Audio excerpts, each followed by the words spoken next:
Purpose for what we are doing. ఏయ్ లేకు నేను కూర్చోవాలి నువ్వు తెచ్చుకో కావాలంటే ఒకటి మరి కూర్చొని పెట్టేసింది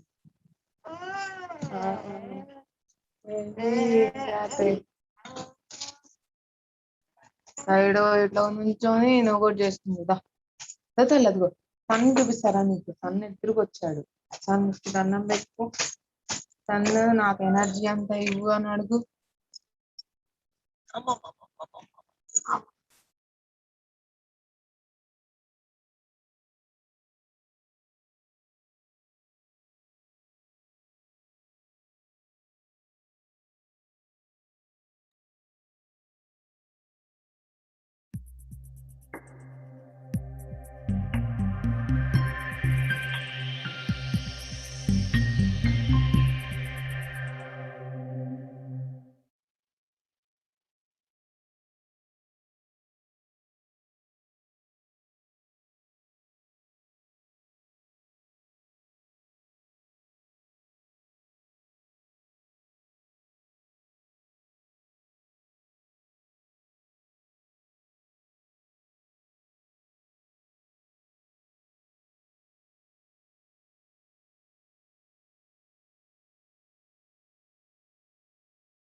The purpose for what we are doing will get revealed to us, our intuition becomes strong.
The purpose for what we are doing will get revealed to us, our intuition becomes stronger. The best way is to listen into our intuition, develop the ability to listen to the feelings.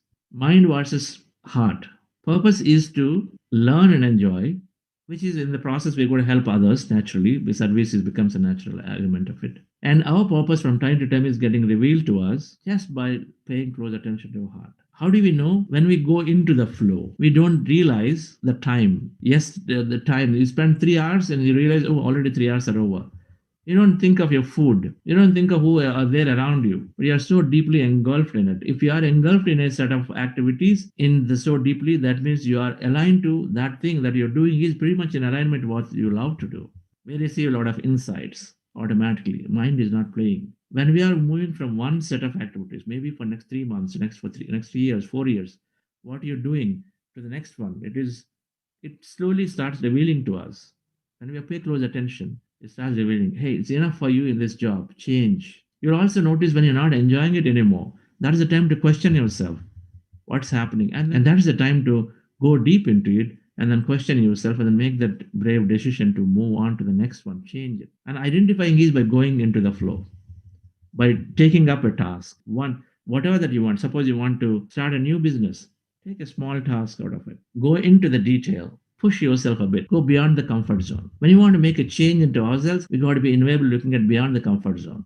Do what you're doing, but go beyond the comfort zone. Take that extra time, cut down something that is unnecessary for a few days. See for yourself when you're doing it, are you going into the flow? Means you forget when you do that activity, your spouse, your parents are telling you, hey, come on, come for dinner. You'll say, oh, okay, I'm going to come. And then you are into it again. You love it. So if you are not mindful of the time that's happening around you or the people and about yourself, that means you're liking it, you love it. You visualize the future around it. You want to be getting a lot of heightened feeling. Those feelings are building up day by day. As you're visualizing in a meditation, at the end of the meditation, then you need to be feeling a lot more deeply about what you're doing is exciting you. You got to bring that gratitude, joy, enormous joy of having achieved that goal. Like if you're starting a business and then 3 years down the line, you set up the business already, it's become bigger. $1 million business has become. So then, how will your life change? Visualize it. That's called clarity. Do you have that clarity? Do you have that excitement? Our heart is always telling if you're going to be excited with that experience that you're going to gain. That is another way we can easily identify, is it something that I'm going to align to?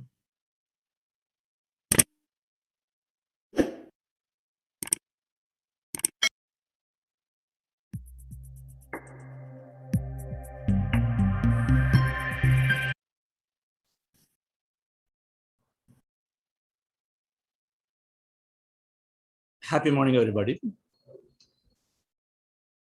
Great afternoon and wonderful evening.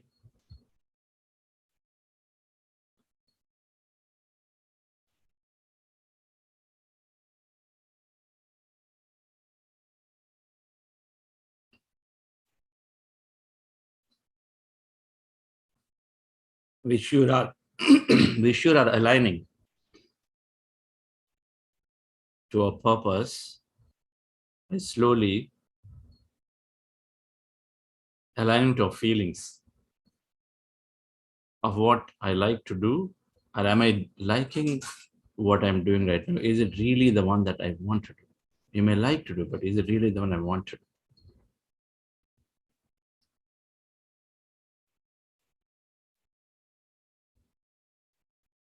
We come with a plan, just like a company makes a plan for next few years, what I'm going to do. Same way, we also come with a plan broadly for the whole lifetime. So we will get aligned to a current purpose in time to time, when we regularly meditate, when we regularly contemplate of what we are doing. We will understand purpose more as we go along this week.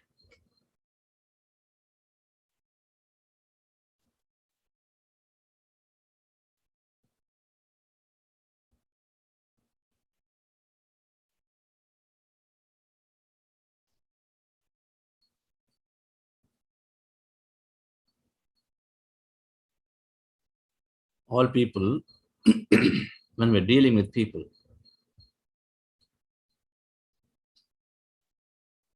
how do I deal with them? How do I interact with them? What do I do in any given situation? What's my dharma in any given situation? Always these questions are there.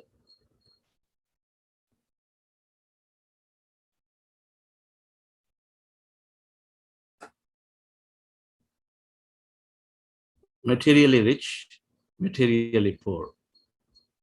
Spiritually rich, spiritually poor.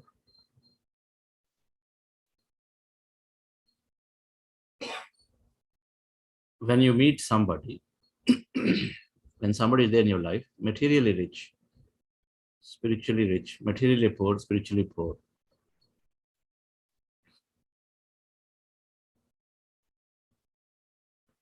When we have someone who is materially rich,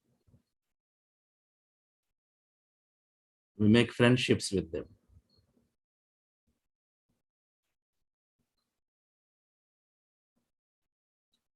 Friendships. Someone who is materially rich, make friendships. We don't reject, As we drop our limiting beliefs that rich will exploit, rich are only selfish, and they're taking care of themselves, or any of those limiting beliefs, when we drop them, are rich, it's difficult to deal with them because there is poor self-esteem or any some kind of past event-based conditions. We talked about reprogram our beliefs. Anyway, we're dropping all the beliefs one by one. So the right thing to do, or the best thing to do, is to make friendships.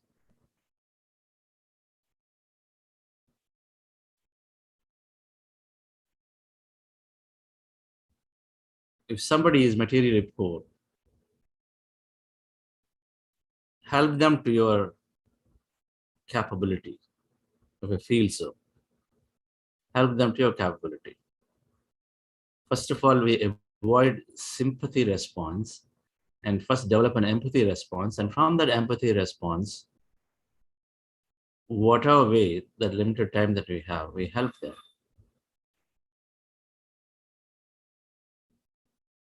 Now, dharma is always to those who are around you. Those who are around you, we take care of them always. The drivers, our maids, of course, our immediate family members. People around us, we take care. Because that's the environment we choose to live and then grow. Somebody somewhere else in Maharashtra, they'll take care of them. Those who are in Bangalore, you take care of the people around you. Materially poor, we help them with an empathetic response, understanding that they are where they are, recognizing they're going through their own design,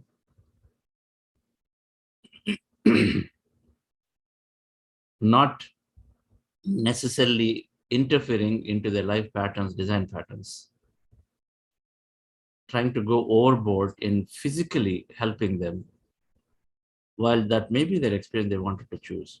So those, it's always good, those who are around you, to take care of them because there is a good reason why they're physically around you. Materiality is a matter, so they're physically around you here, not somewhere, some faraway place. So materially poor, we take care of them to the best of our ability, with our resources if we have. Then they're spiritually poor and spiritually rich. So when we interact and somebody does not have that,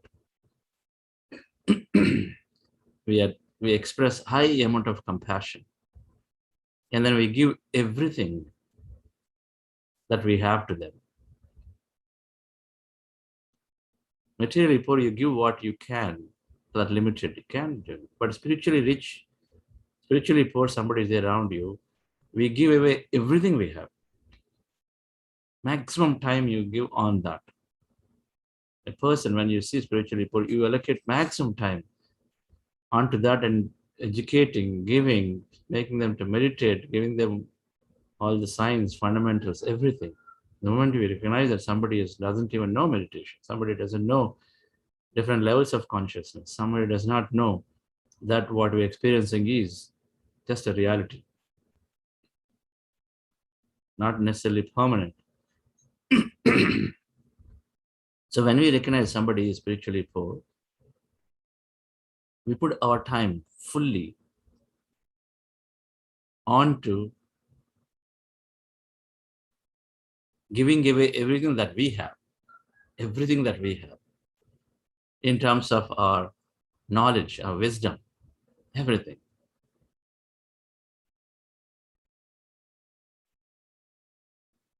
All that wisdom we have, we give away.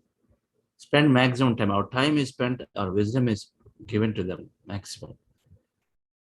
Not on trying to solve their direct physical material problems. Because by doing so, we empower them to do it by themselves. This time and the next time and the next time. We get stuck when somebody comes with a physical problem, but if they do not understand the process of meditation, a process of higher knowledge, then that's where we spend time in educating them on that than to actually go in and get sucked into understanding the whole thing.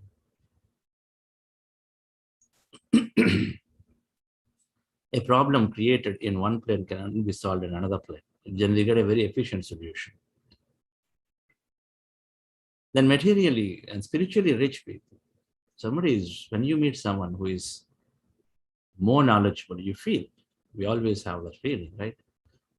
Spiritually rich people, that means they have a lot more knowledge, a lot more understanding, a lot more progress made about themselves.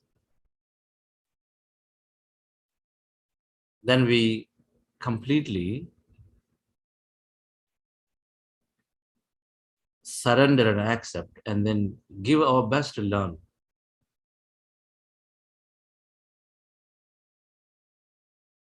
This is not where we go. For example, we meet Dr. Joe Dispenza. Suppose we go to a conference, we meet Dr. Joe Dispenza. Or you go to a place, Pyramid Valley, let's say we meet Karthikeyan sir, Patriji. So these are the places where we completely surrender, and then with our ears wide open, eyes wide open, we listen in for every point that's being spoken. Not the time to go and say what we know to tell them. If they ask, tell them, but not otherwise. The first thing, and many times when you go to a place, when you meet somebody who is accomplished in a conference, he used to just blah, blah, talk about, oh, I read your book, sir, I've done this, sir, I've done this, sir, I know this, sir. All that we try to tell to impress. But the point is, they'll have perhaps just a few minutes with you, and a few minutes have gone in you telling about yourself. That may not add value to the other person, neither to you. So instead, we are open, wide open, and then ready to listen, ready to receive what Karthikeyan sir is going to share, what Patri is going to share. So we had an opportunity for a minute with Dr. Joe Dispenza. So we are there and then listening in, and something will come out. Because everybody's intuition is always working. They look at you, and then in the quiet time, they always tell you something. So we absorb it. So with spiritually rich, we take the time to be as quiet, and we are ready to completely listen in and then absorb, not the other way. Surrender is, they ask us and say, hey, you can do this. When you are recognizing somebody is spiritually rich and you believe, then you do this, you do that. I completely have done this. I recognize that the only way I can know everything from what Patriji has to offer is to completely surrender to go through the process.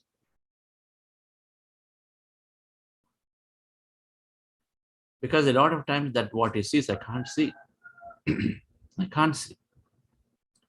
It is impossible for somebody, it is impossible for, if I go and then try to understand what Dr. Amit Goswami talks about quantum physics, there's no way.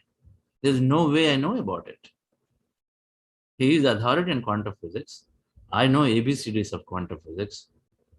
So in front of him, there's no way I can judge. Now if he tells me that, hey, go and read these 3 books, I'll take it. And that is my interest, I'll take it. Without a question, without a doubt, without judging who is that author, where does it come from? Okay, this is not what it is. Because I know about that person later, it's something, without a doubt, without judgment.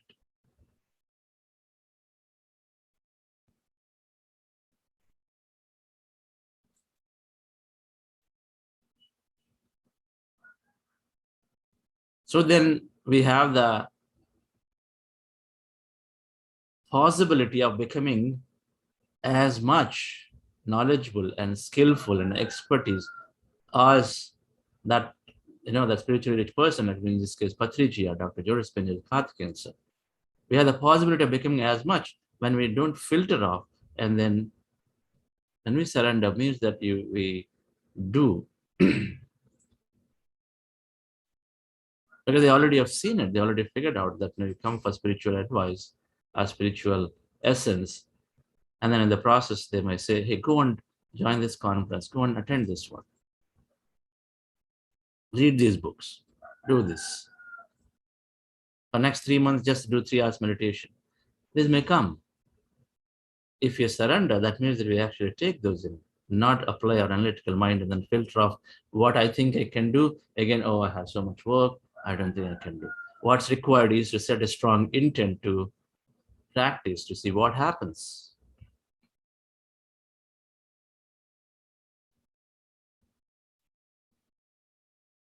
Many times we surrender to this materially rich people. Oh, this person is very established in the industry, so let's go and then surrender to them and then do everything they do. It is the other way. Where there is a lot of knowledge is where you surrender, not where there is a lot of money and position and power. There is friendship. Here it's surrender to take everything because that just scales us up to the next and next and next level.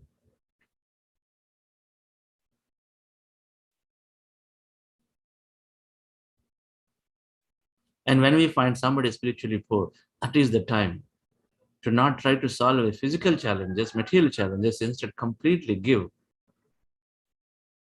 and then base our time around that.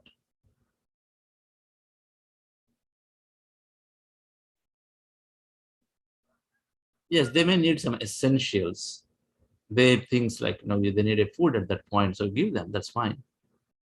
Essentials, bare minimum. They need something. They come to your home in the lunchtime, and then yes, so we give them that food. They might have come with a physical problem. They might have come with a relationship issue.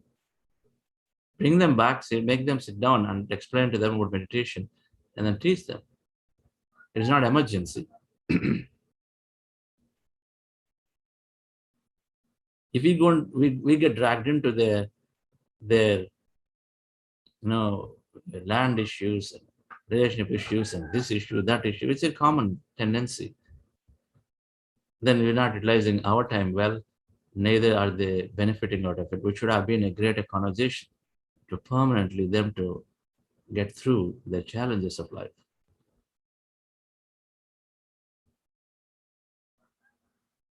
So, empathetic response to a materially poor person, friendship response to a materially rich person,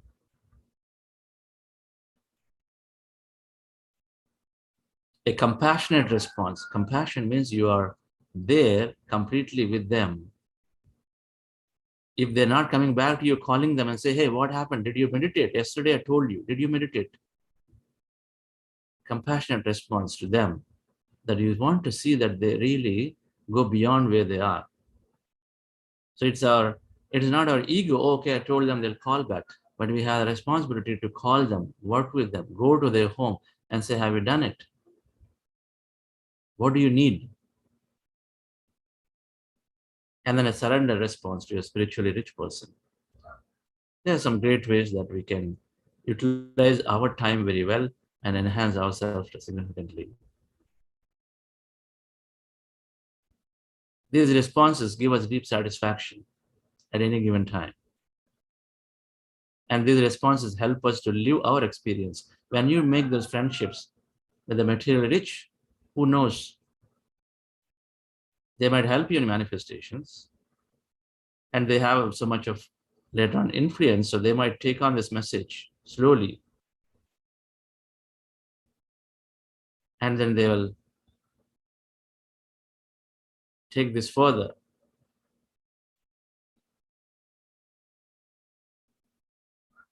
So we're understanding spiritual quotient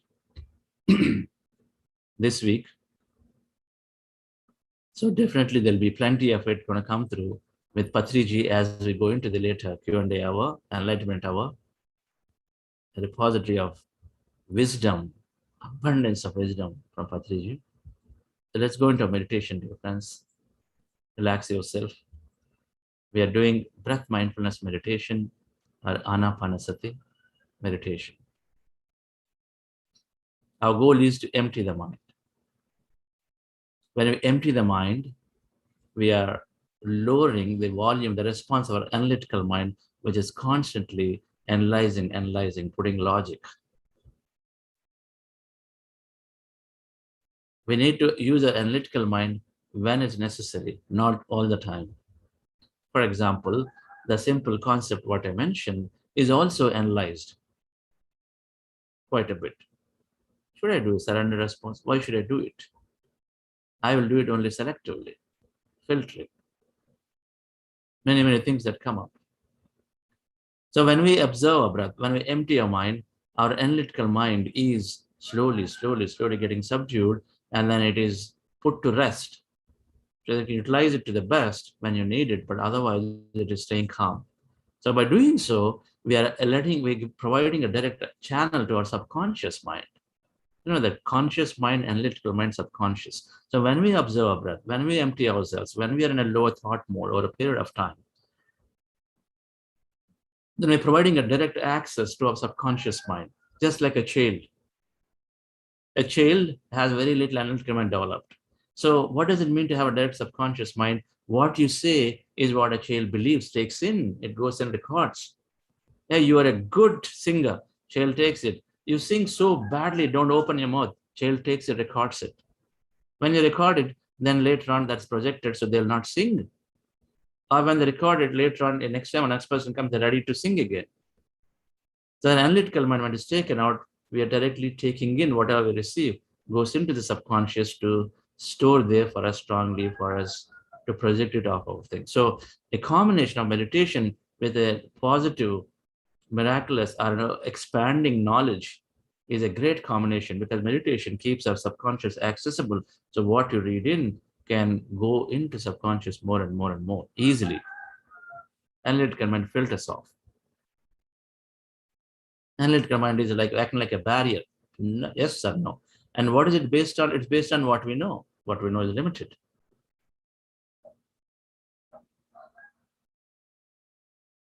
So of course it is important we choose the right wisdom, right knowledge, right person to whom we go and take it.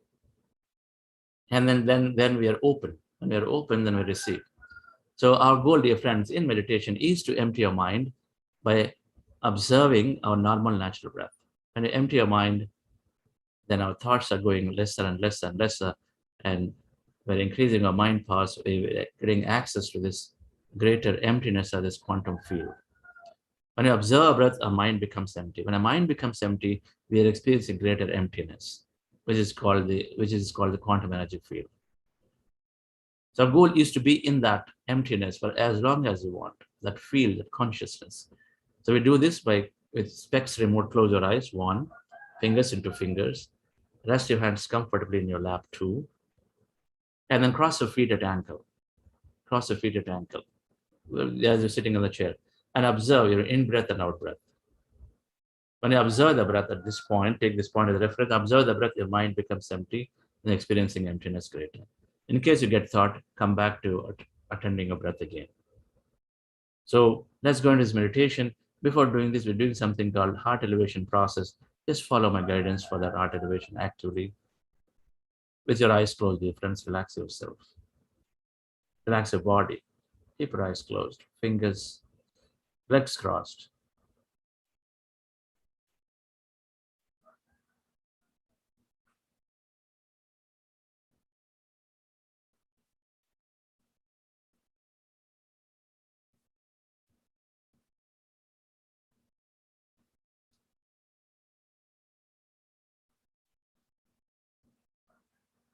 Relax your body, every bit of it, your head to toe.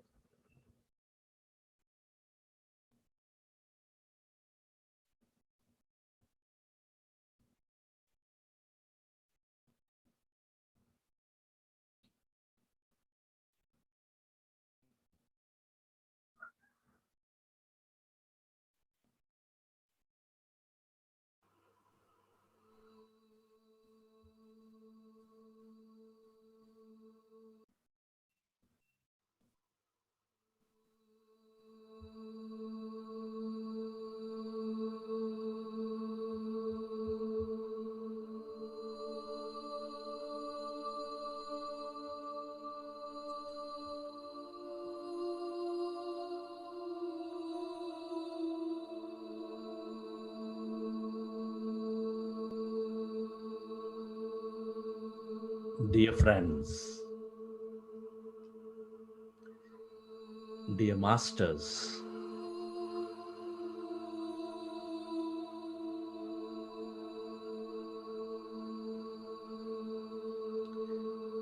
with your eyes closed, specs removed, keep your hands on your chest area.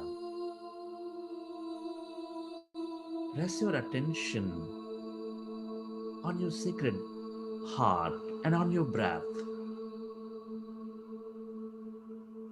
Take a slow, long, relaxing breath. And can you feel your beautiful heart?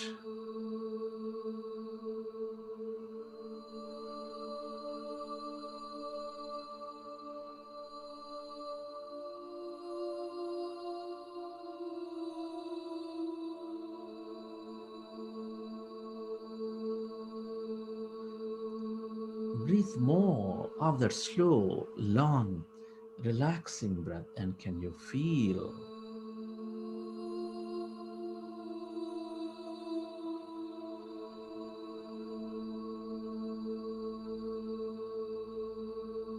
your beautiful heart, your seat of all emotions, your primary connection of your life's experiences into this universe?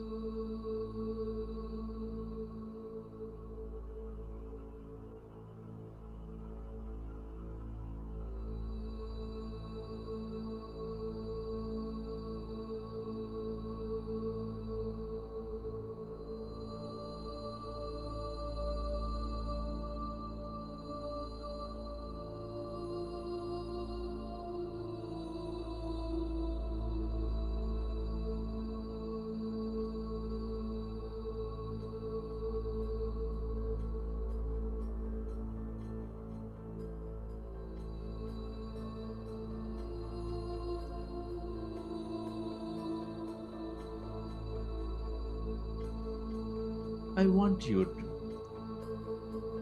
recollect a memory or an event from your life where you experienced enormous amount of love, gratitude, joy, or any of the heightened emotions. Relive that moment and feel that emotion in your body, in your heart.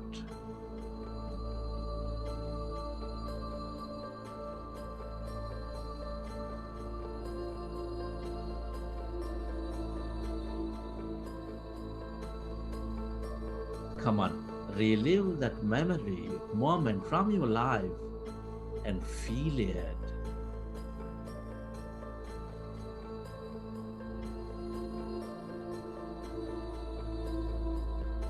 Feel the joy, feel the love, the gratitude, whatever may be that emotion, dear friends.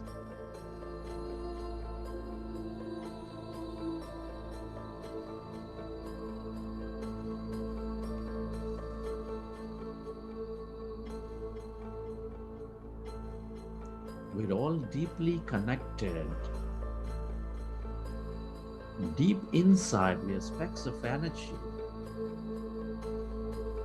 We are intricately connected with each other in this quantum entanglement.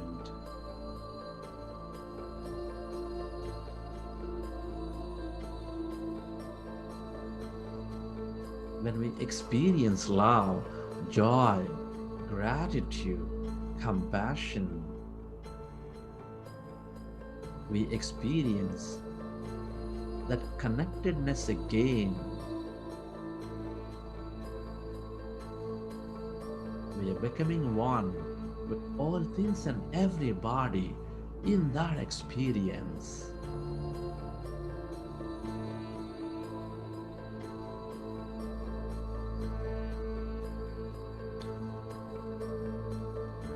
Feel it.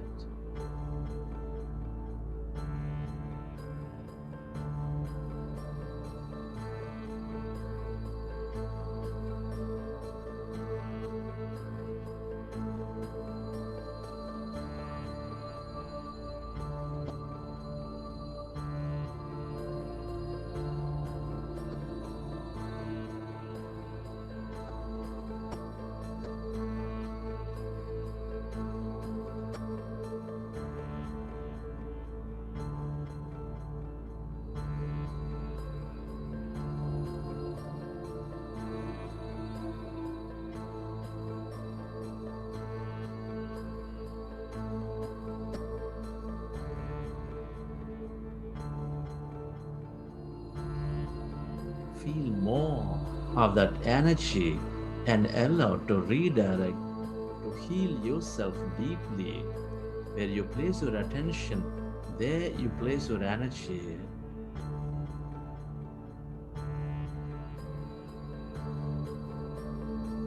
And slowly, I'd like you to go into breath mindfulness meditation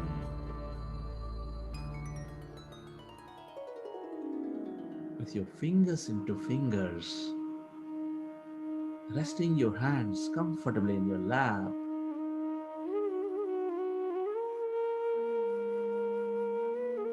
Observe your normal, natural in breath and the out breath, dear friends.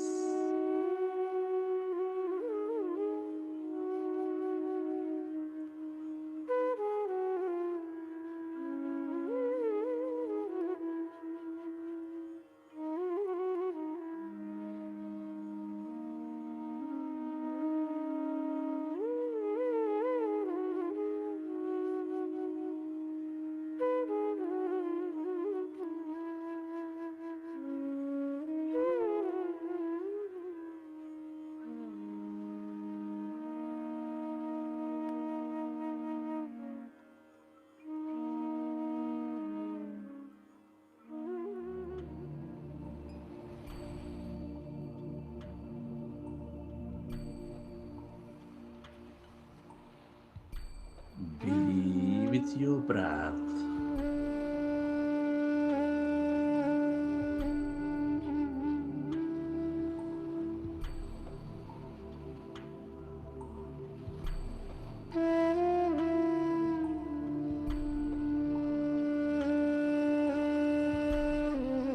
Become one with that in breath and the out breath, dear friends. We are going into breath mindfulness meditation, Anapanasati. In this meditation, we observe our normal, natural in breath and the out breath for the whole duration.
Your eyes closed, specs removed.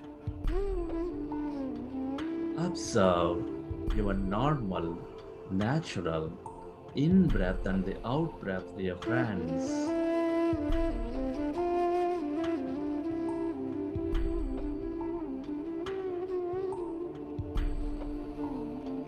We are going into breath mindfulness meditation. Be with your breath.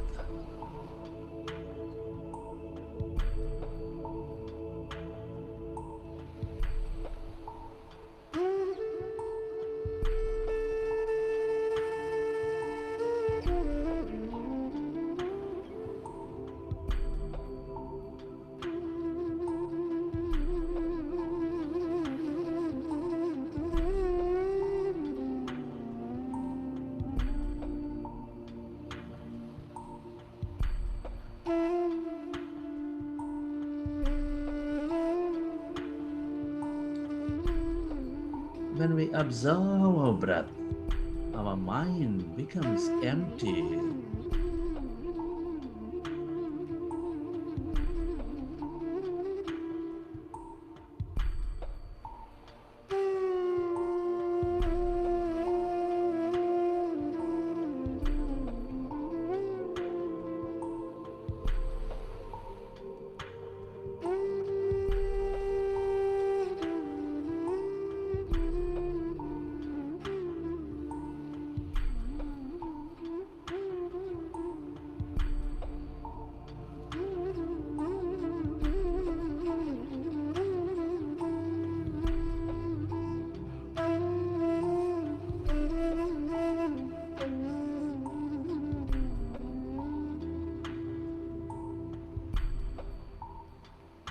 Our goal is to empty our mind.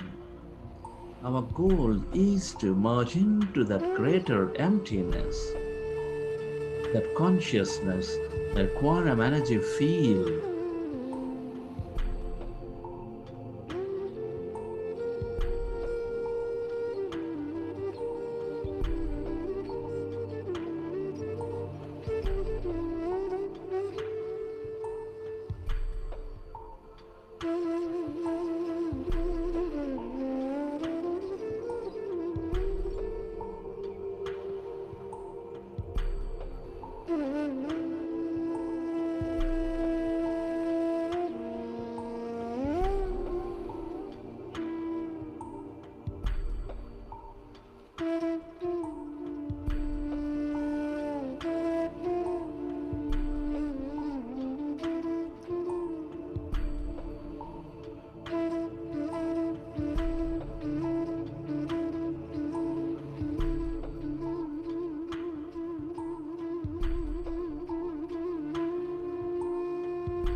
It is natural to have thoughts. When you recognize your thinking, gently go back to observing your breath. Be with your breath. Become one with that in breath and the warm out breath, dear friends.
with your breath, allow yourself to become totally empty of all thoughts in your mind as you merge into your breath. When your mind is empty,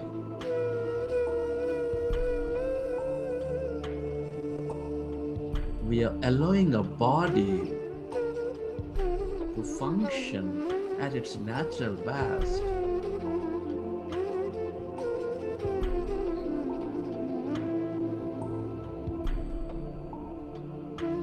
Our body is divine.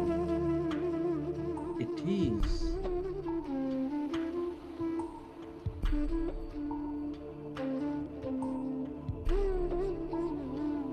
the microcosm. It is super intelligent.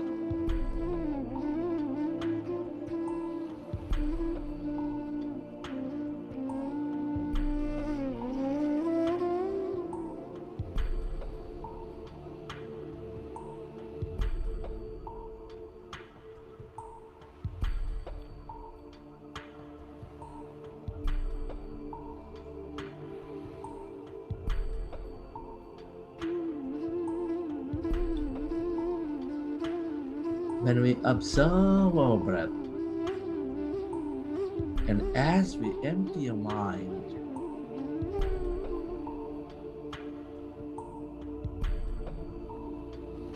our body is repairing itself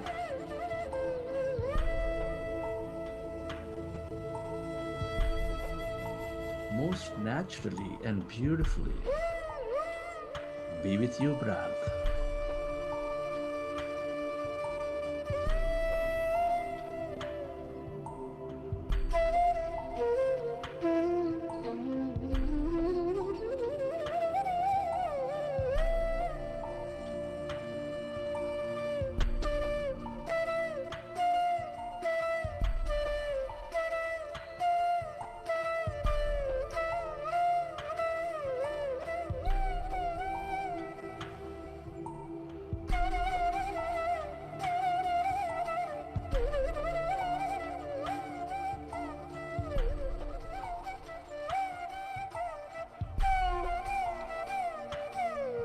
If you find yourself distracted, go back to observing your breath, dear friends, and allow yourself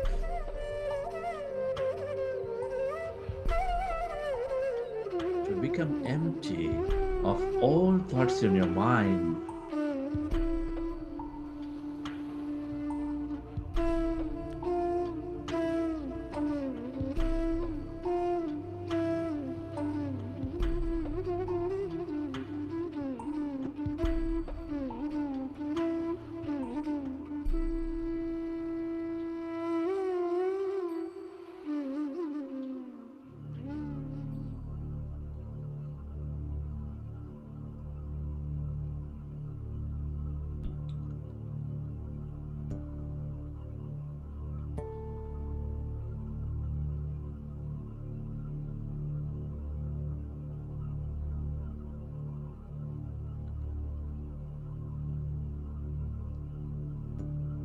Allow yourself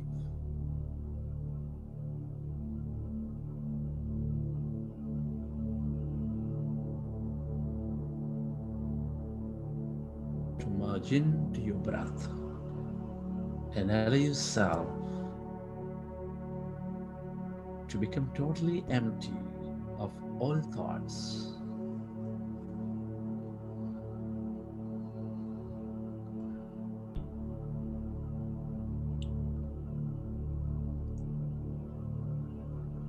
As your mind is becoming empty,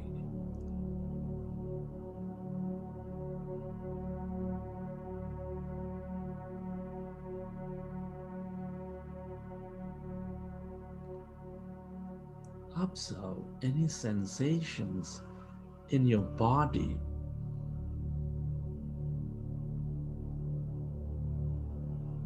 Can you sense energies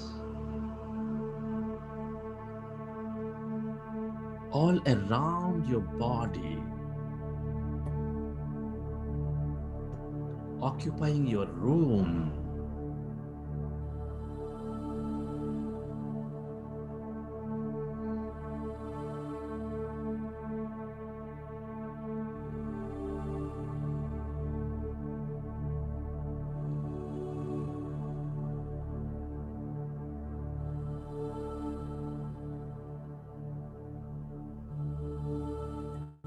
Can you become aware of emptiness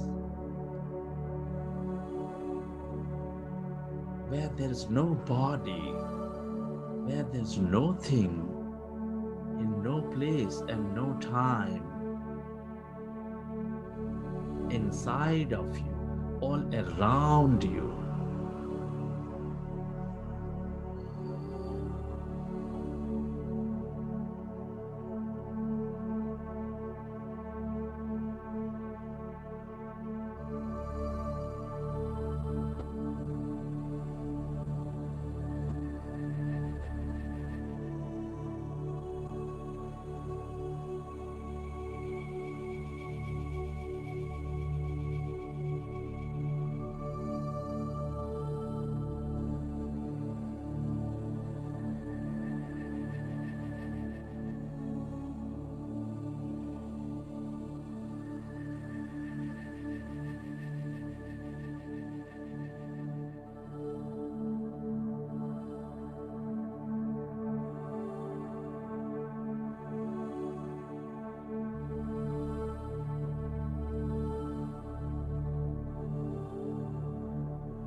Allow yourself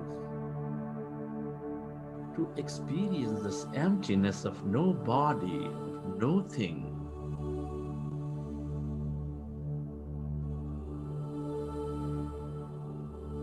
Inside of you, all around you, spreading far and wide.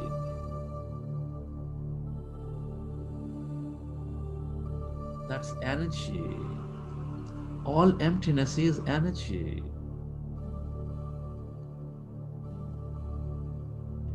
This is that quantum energy field with unlimited waves of possibilities.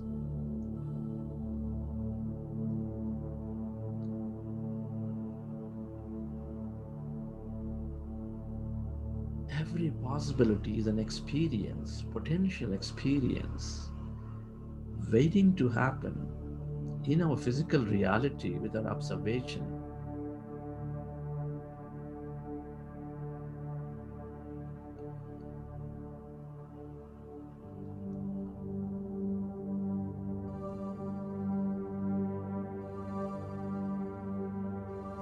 The longer we experience this energy,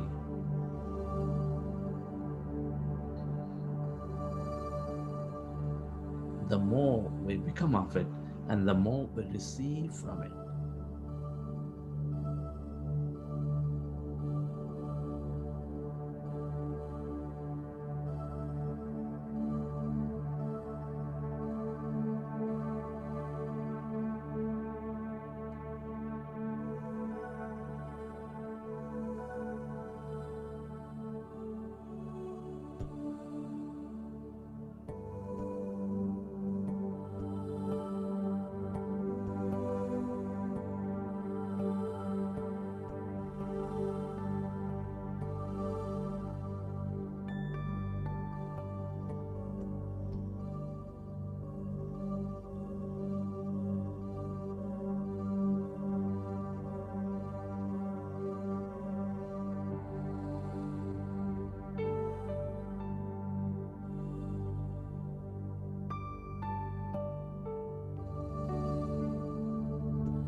stay aware of that emptiness, of that energy, that light, as no body, as no thing.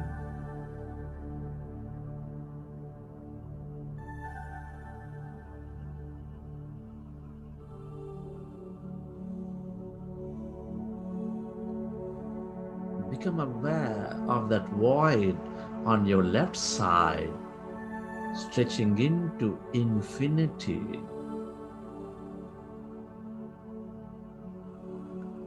How far does that emptiness go on your right side?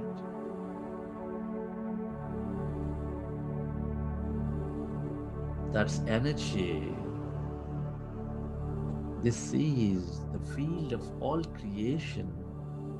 The longer you stay in this field, the more creative you become.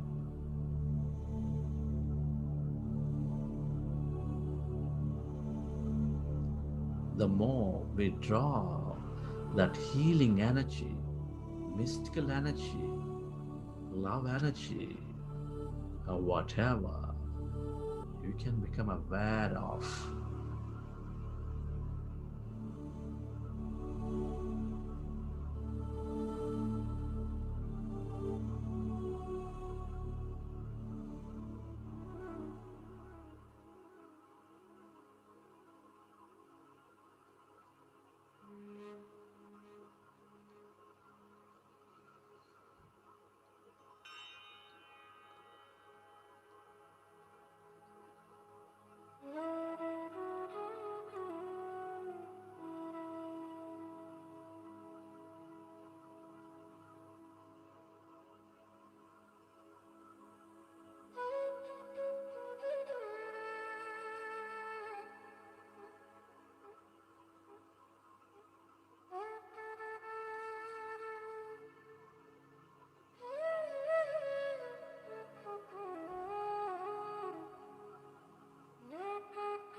Yourself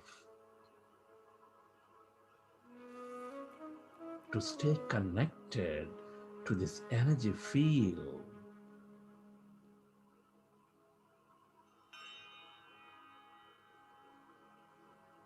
The longer you stay as no body, no thing, the more we experience everybody and everything.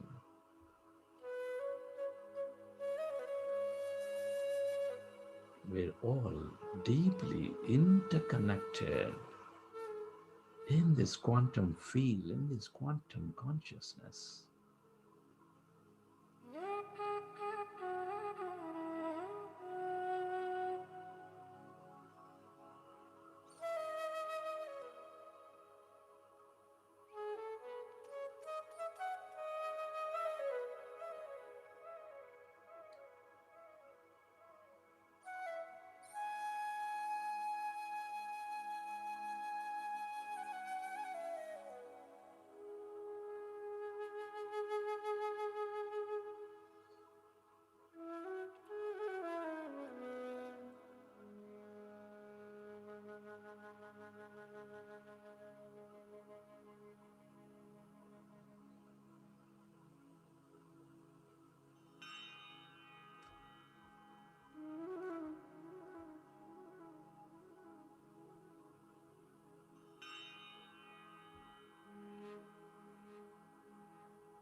Allow yourself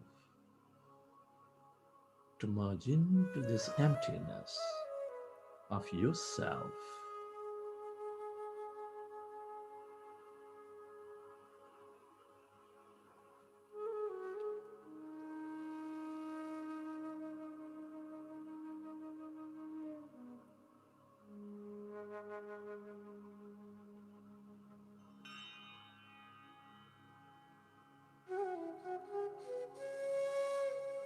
If you find yourself distracted, go back to observing your breath.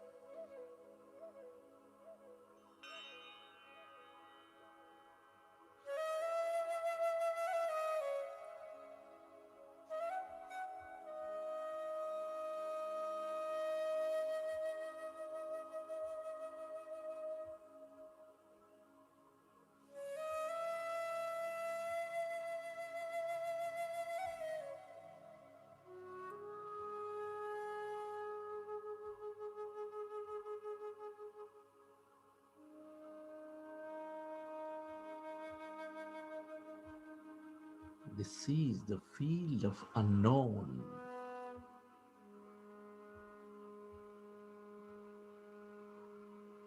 Allow yourself to merge into this unknown.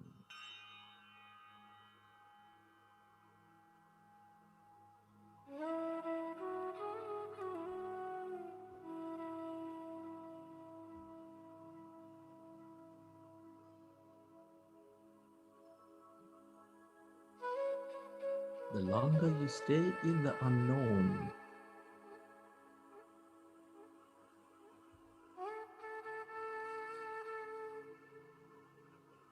the more uncommon you experience in your life, the more miraculous your life will be.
Friends, it's an honor and privilege to be experiencing this life at this time of history.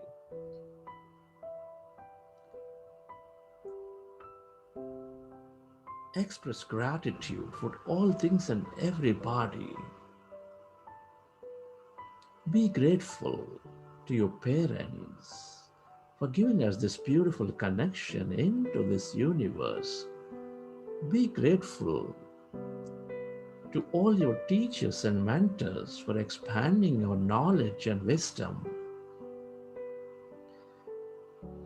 Be grateful to your family, your friends, your relatives, your colleagues, your partners, everybody for helping us learn so many things in life.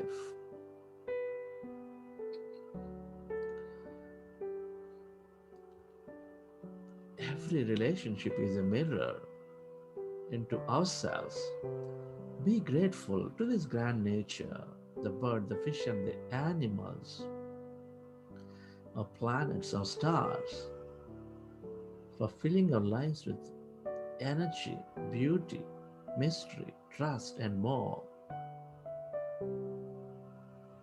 Be grateful to all the things you use, the technology, the places you visit, your systems, your governments, and companies. Be grateful to yourself for caring for you, caring for others. Be grateful to this intelligent quantum energy field, this universe, for allowing us to experience so much more in this life. Gratitude is the ultimate state of receivership.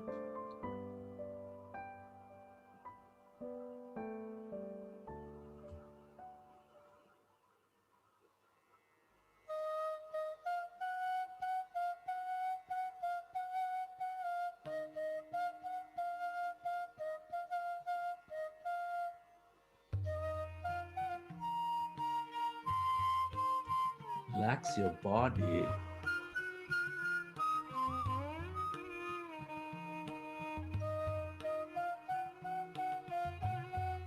Feel your body.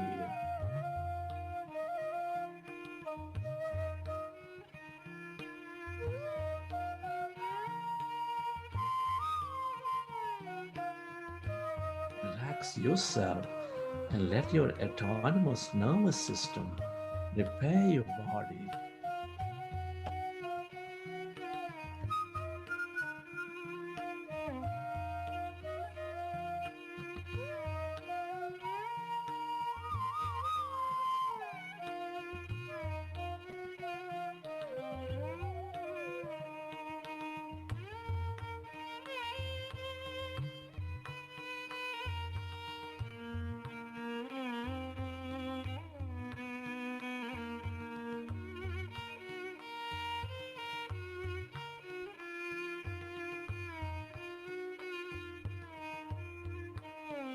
As you relax, recollect your experience from the session. How did you feel?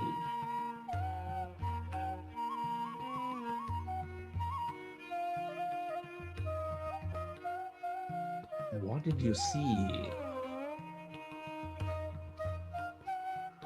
Who have you become?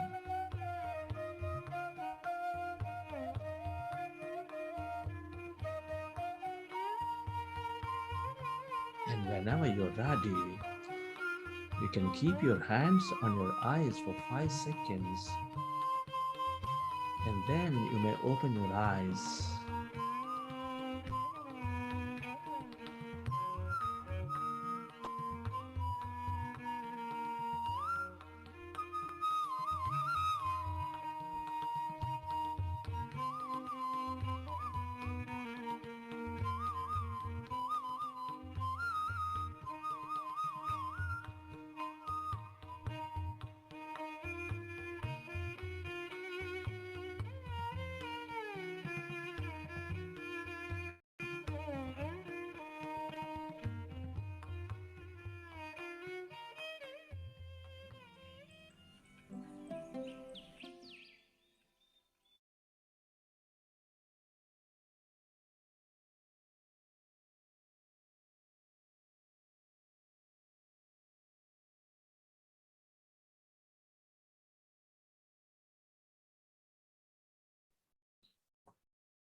Okay,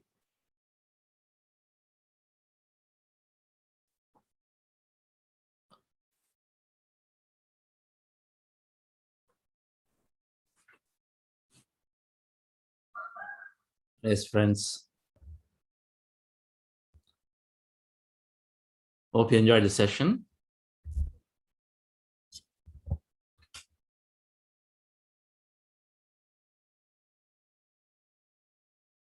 I'm away from my base camp. I'm in Vizag, doing a bit of travel.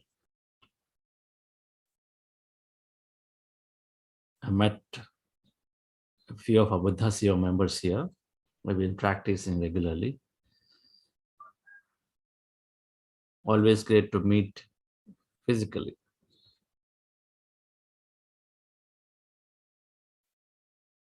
We'll do some Q&A or sharing until Patrice's session starts. Right now there's meditation going on that valley session. So anybody would like to interact or have questions around everything we learned so far, we can do that.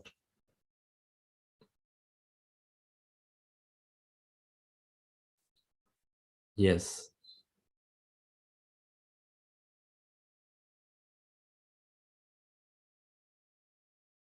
Reena?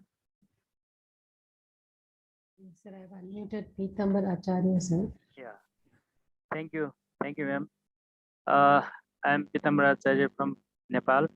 I'm practicing this meditation from the first day, and at the time when I was in search of the meditation package for a bit longer period because of my feelings on depression, anxiety, and post-traumatic stress disorder due to COVID situation, and I got the best platform after participating in this meditation session. Uh, I uh, I have been feeling good and peace in mind. Very thank you, the respected Sandra sir, Buddha CEO, entire team of Buddha CEO, and other participants for this grand opportunity for us. Despite beyond the geographical boundary, uh, I have I have some queries, and when I sit on meditation, uh, I am not focused on the breath, and sometimes I feel too much distracted with the background music. What can be the cause, and how can I overcome this problem? And still, I have a problem of procrastination in my daily activities. And I would like to ask you, respected Chandra sir, on the power of concentration and on my work. Thank you. Practice. More practice up, Pitambar Acharya ji.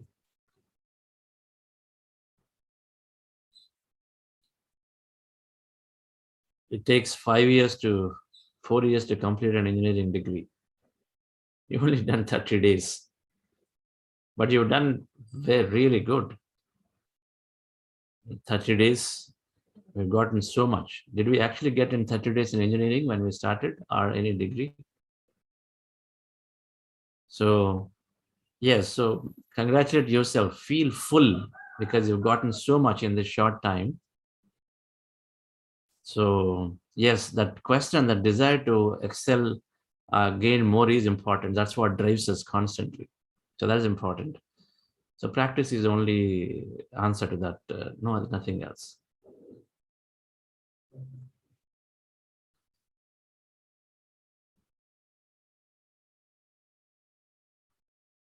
Yes. Amita madam, please unmute yourself. Yeah. Good morning, Chandra sir. Thanks for the wonderful meditation. So I just wanted one question. Before any illness manifests in the physical body, we say that it happens in the energy body.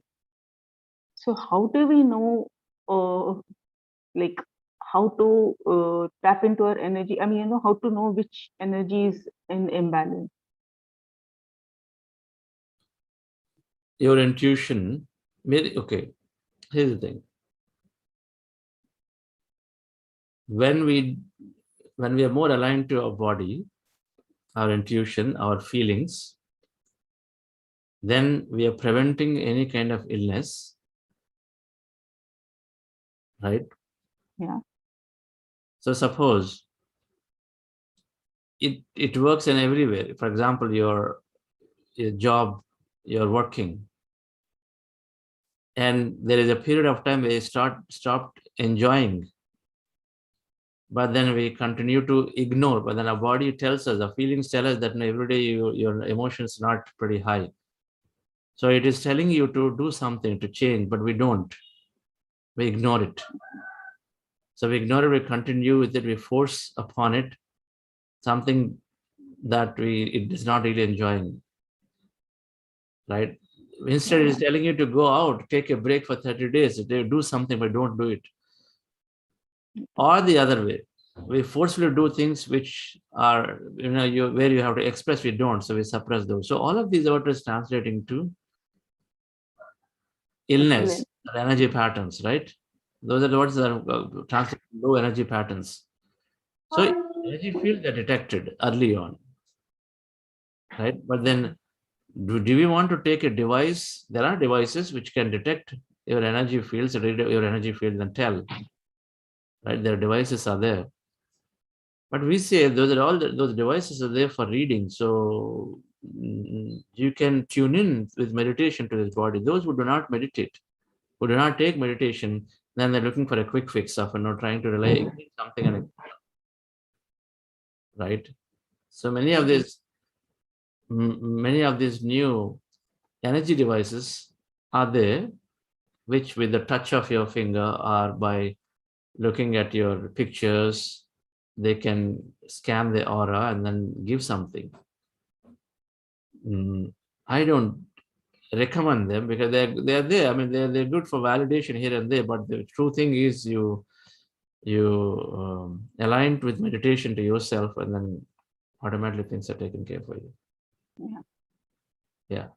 But the answer is yes. There are devices which can measure and then tell, okay, there is a problem here. There's a problem there. But then when they tell, then the therapist there will also tell you what you should do if the right therapist. And then when the therapist is telling what you should do, you should follow it. Otherwise, now you have this in bigger worry. It's not in physical, but now you start thinking about something that then the field, then you lose that time also in enjoyment. Yeah. Right? Yeah. Yeah. Thank you. Thank you, sir. Thank you so much.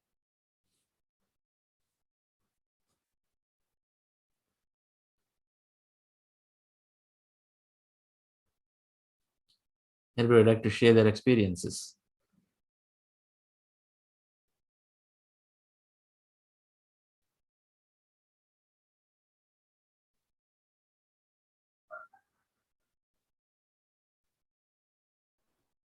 Yes. Go ahead, madam. Yeah, hi Chandra sir. Thank you for all the wonderful sessions you are giving daily. So I have started with this CEO session, and I'm feeling like from past 1 week I'm having some nice experiences, but always I feel like very heavy on my head part, and I feel like very light in the lower part. So why I feel the same thing like every time I do? Why not, madam?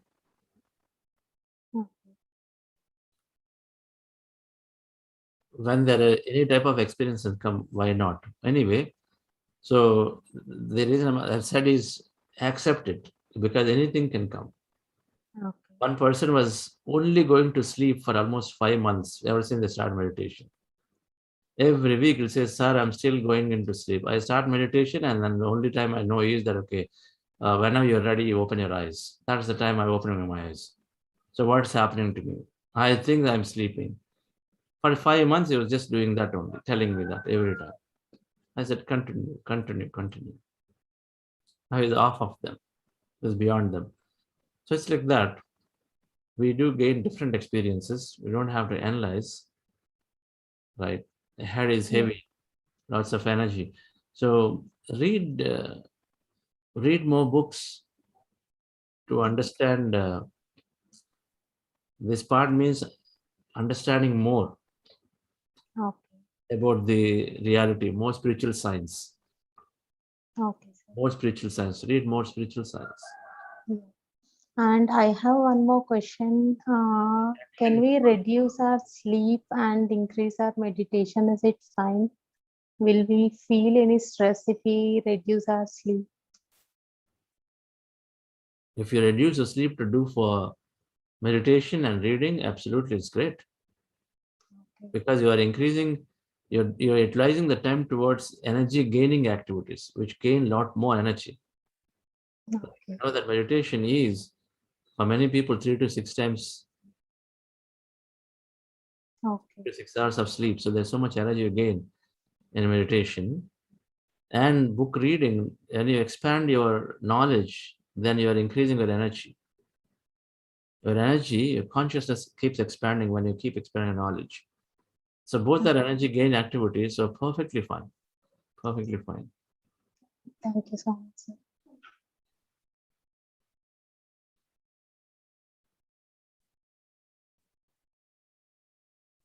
Yes, thank you, madam.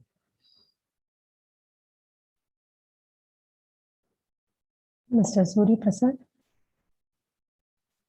please unmute yourself.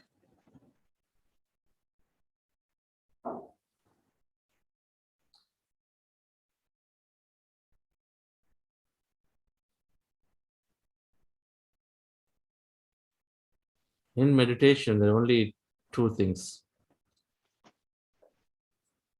Our practice is our investment. For anybody, right?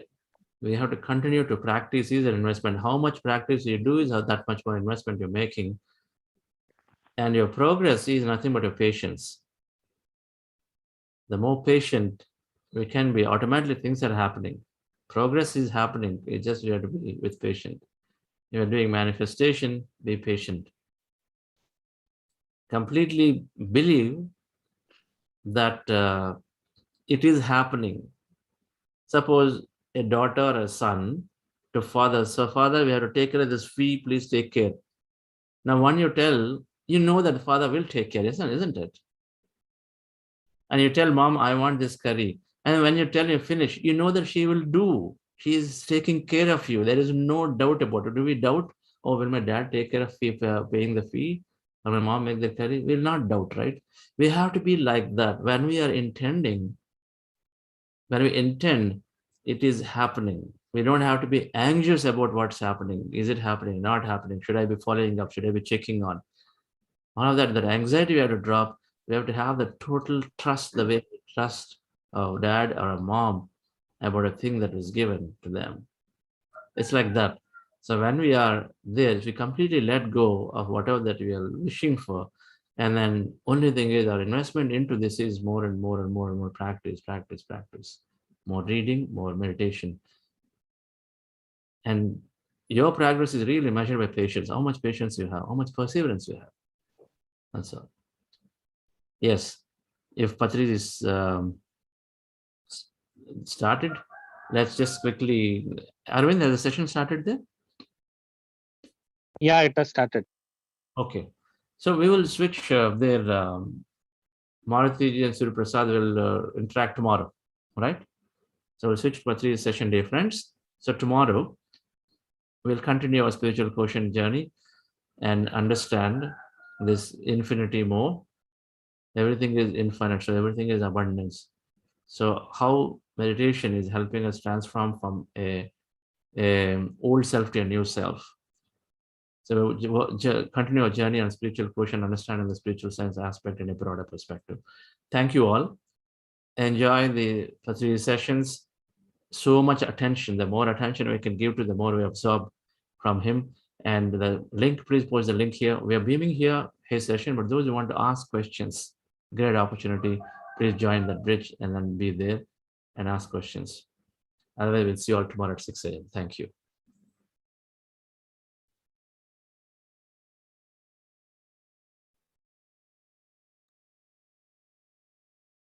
Soul. I am the soul. I am the soul. I am not the body. Guruji. Jangalji. Yes, Guruji. I am. Namaste, Guruji. All the time with the soul conscious, Guruji. I am the soul. I am the soul. I am not the body. I am not the body. I am here to gain experience. No complaints, face the challenges, Guruji. Navta madam. Madam, please unmute. What is enlightenment? Guruji, realizing our inner self and spreading love everywhere, Patriji. Wow. Sheila Alvi. Good morning. Sheila Alvi ji. Yes, sir. Shelama, please switch on your video, ma'am. Yeah, please, you can unmute yourself. Good morning, sir. Salaam alaikum. अस्सलाम कैसे हैं आप? बस बिल्कुल ठीक ठाक हूँ. आपको देखकर बहुत अच्छा लगा है.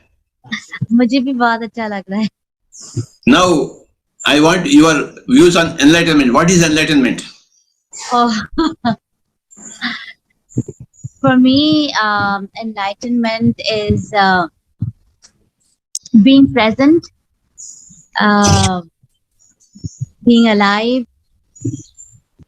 being with my breath, with my authenticity, with my honesty, open to experience and learning.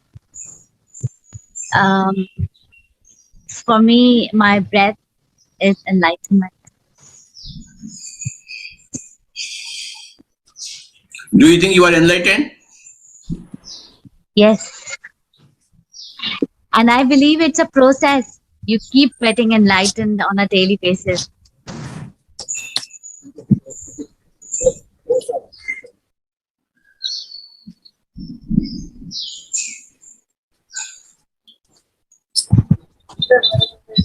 Well, sir, do you think I am enlightened?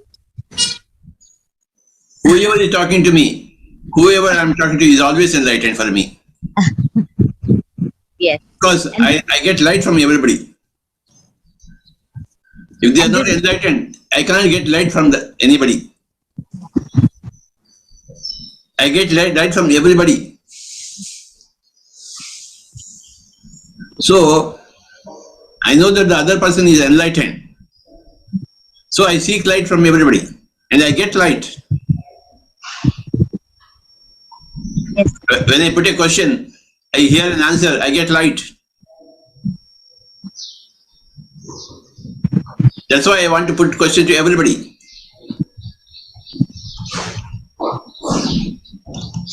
If you keep quiet, you will not get light. You have to open your mouth and put a question. And whatever answer, different answers come with different times. Yes. And every answer is a light. Instead of fighting with each other, we should question each other. And we should get different answers. We get always different answers. And listen to all those answers very keenly. There is light in every answer. When you listen very carefully, you will receive the light. If you don't listen carefully, you don't receive the light. The light is coming, but you are not receiving the light. You must very keenly listen. In fact, the more enlightened you are, the more keenly you listen. Whenever I see a listening person, I am highly attracted because that person is highly enlightened. Because he knows how to listen. He is not impatient to talk. He is not impatient to open his own mouth. He patiently is closing his mouth.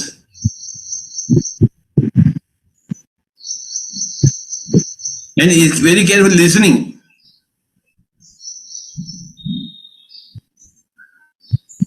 That listening quality is great enlightenment.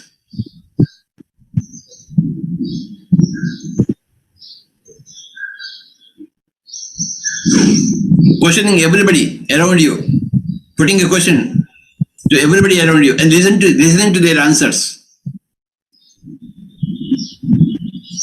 patiently. You must wait for 100 years also for an answer patiently.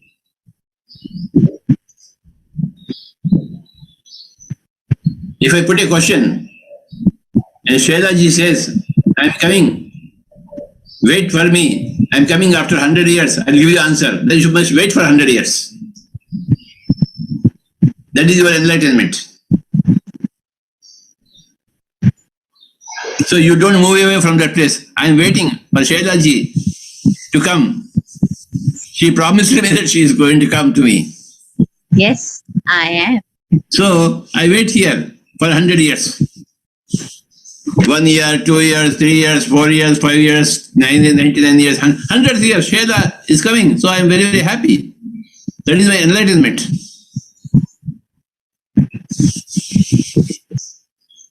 No hurry. No worry. If you are in hurry, then you are not enlightened.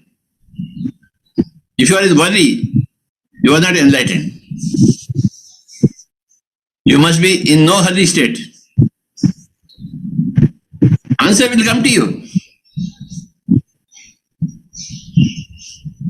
Because you have put a question to the nature. Nature will answer you. But you must have patience.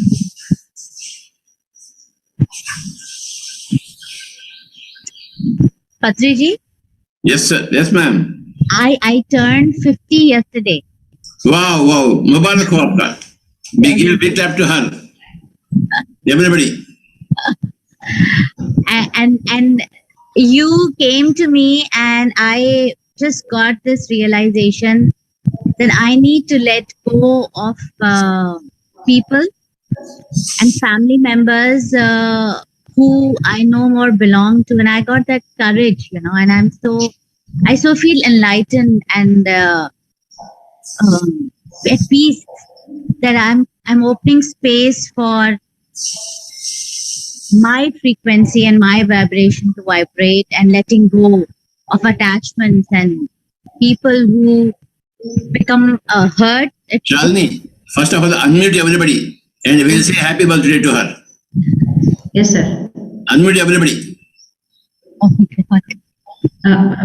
Pradeep, can you unmute again? Because now if we press the commands, I will also go on mute. Unmute everybody. Yes, sir. We'll celebrate. Happy birthday. Happy to you. birthday Minutes of the day. to you. Happy birthday to you. Birthday to you. Happy birthday to you. Happy birthday to you. Happy birthday to you. Birthday to you. Birthday to you. Birthday to you. Birthday, God bless you. Yes, sir. Happy birthday. Happy birthday to you. Happy birthday to you. Happy birthday. Happy birthday.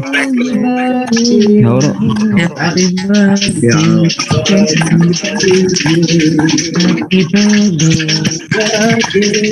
Yes. Happy birthday. Okay, mute everybody. Mute everybody. Happy birthday. Happy birthday. Happy birthday. Thank you. Happy birthday to you. Happy birthday to you.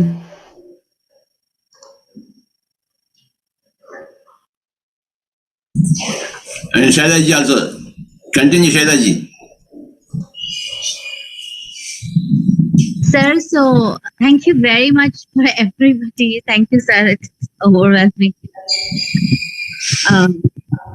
Sir, so I just let go. I just got this realization or enlightenment that it's time to let go. It's time to let go of people and places and situations where I do not anymore belong and we don't have same vibrational frequency. And it's such a enlightening moment. I wasn't in pain. I was not suffering, I was happier for them to vibrate in their own frequency and for me to vibrate in my own frequency. And yeah, thank you very much, sir. You are very, very right, ma'am. We don't have a right over anybody's feelings or emotions. They are happy, we are happy. They are unhappy, we are not unhappy. They are unhappy, it is their choice. They are happy, it is their choice. And we are always happy, it is our choice. We leave everybody to their own choice, free will. We don't interfere with anybody. We don't have any rights over our family members. You can't own a husband, you can't own a wife, you can't own a child. No ownership. Ownership is tremendous darkness. When people are saying, my husband, my wife, my child, they are in tremendous darkness. Because there is no husband, there is no wife. There is friendship everywhere. There is either same vibration or different vibration, that's all. Birds of the same feather flock together. Birds of the different feathers, they flock differently. So, birds of the same feather flocking together is a family. That is a real family. Here, today, Tuesday morning, everybody has come for enlightenment hour. We are flocking. We want enlightenment. We are all flocked to this hour, this togetherness, to this family, where we all vibrate in the same fashion. We all want to put a question, we all want to listen the answers. We are vibrating to that frequency. We are one family. My husband, my wife, my child, that is not one family at all.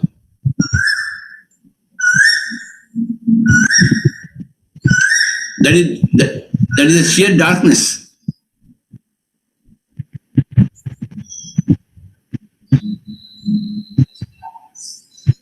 This is a Sangha. Sangham Sharanam Gacchami.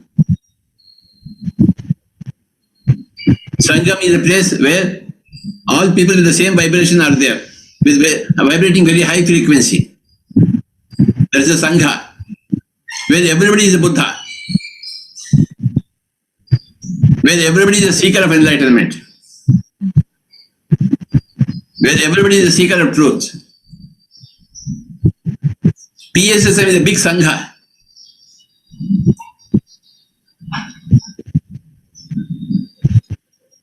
Where everybody is of your vibration. So you feel family here. This is a real family.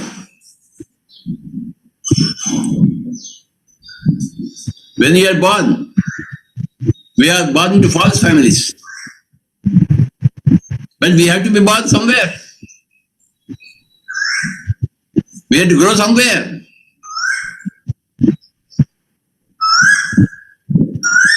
We are born to a mother who says, this is my child. We are born to a father who says, this is my child. We have to be born like that. There is no other way for birth. But that's a great birth. We know that we are born, we are getting a birth in darkness. We are growing in darkness.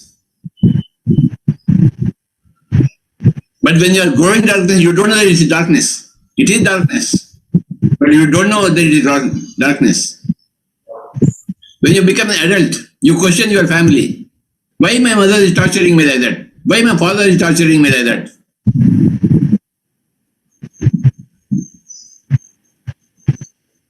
See, when I had parents, my elder brother was an engineer, so I have to become a doctor. If I don't become a doctor, then I am a useless fellow. I didn't get a seat in MBBS college, so I wanted to commit suicide. Why that idea of committing suicide comes into me? Because I have grown in a dark family. There, my own mother, my own father, instead of supporting me, I got an idea to go for suicide because I didn't get a seat in MBBS.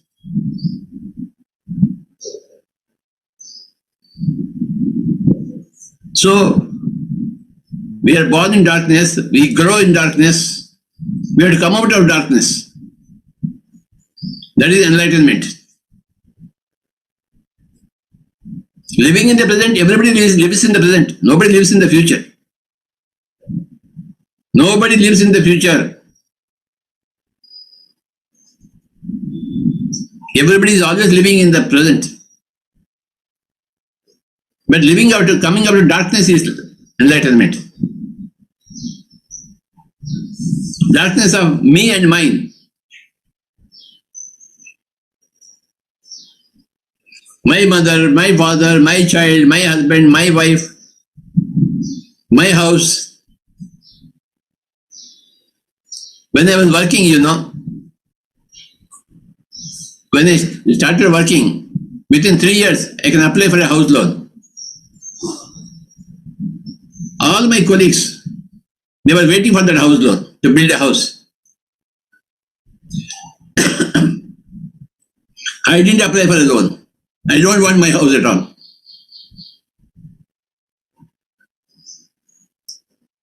I'm happy to stay in the rented house. All my colleagues, they were considering me as a fool. The company is giving a big loan. Why don't you take that loan and build a house for yourself? I said, I don't want a house for myself. I refuse to take the loan. If I take the loan and build a house, I am bonded to the company. I become bonded labor because I have to pay back. I have to stay there in the house. I did apply for a loan. And I don't have any house of myself. I live in ashrams. I have created ashrams everywhere.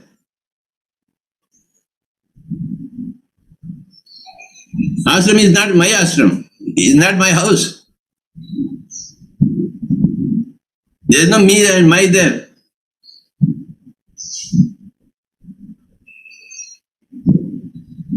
So, coming out of the darkness of my family is enlightenment. When you become an adult, you will always put a question. Questions arise in you. Why am I living? Why am I stuck up in the family?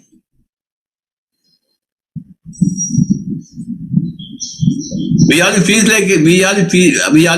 like a fly stuck up, not able to fly. A fly not able to fly.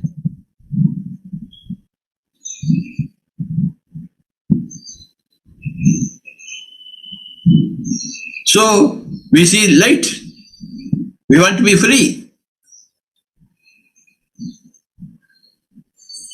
We want to be free of the past. For every one of us, darkness is the past. And we want to come into light. That is enlightenment.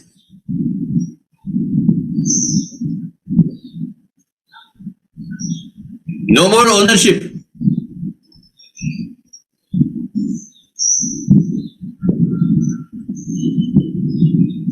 You are not the owner of this body. This is a rented house.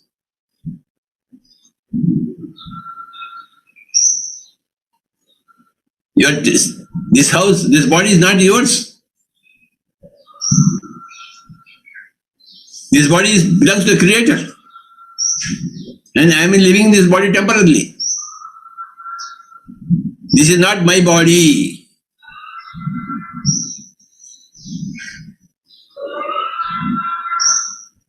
This is not my family. Your original family is somewhere else. Your original state is somewhere else. Your original light is somewhere else. Your original truth is somewhere else. So you seek that.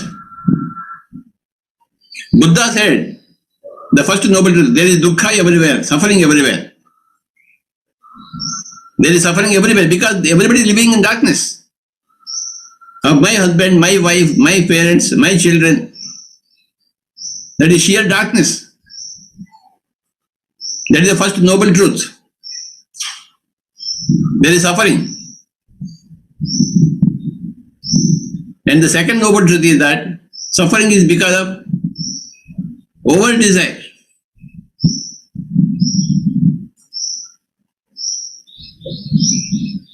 At any cost I must have a wife. At any cost I must have a husband. At any cost I must have a child.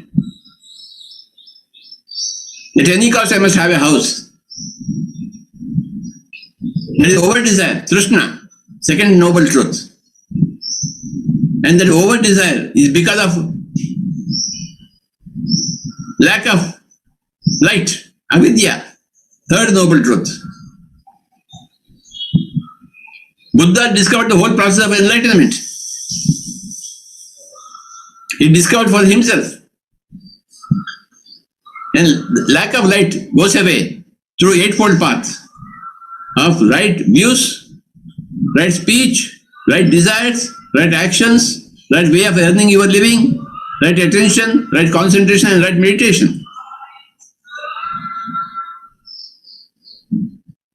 When you are living in darkness, you have got wrong attitudes, wrong views about everything, wrong desires, wrong speech, wrong way of earning your living, wrong attention, wrong concentration, wrong meditation, everything is wrong.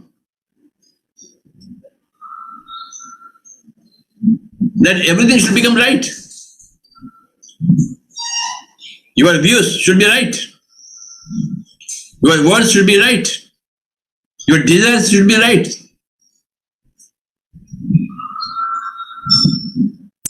Your way of earning your living should be right. Your attention should be right. Your concentration should be right. Your meditation should be right, Baba. That is the eightfold path. When he came into right meditation, he became enlightened. Oh, I became enlightened. I said, I have entered Mahaparinirvana. Eureka, he said. He achieved singular enlightenment. Why we are not able to copy him? Why Buddha is known all over the world? He found out the whole science of enlightenment. He revealed the secrets of enlightenment to everybody. 4 noble truths. There is suffering everywhere.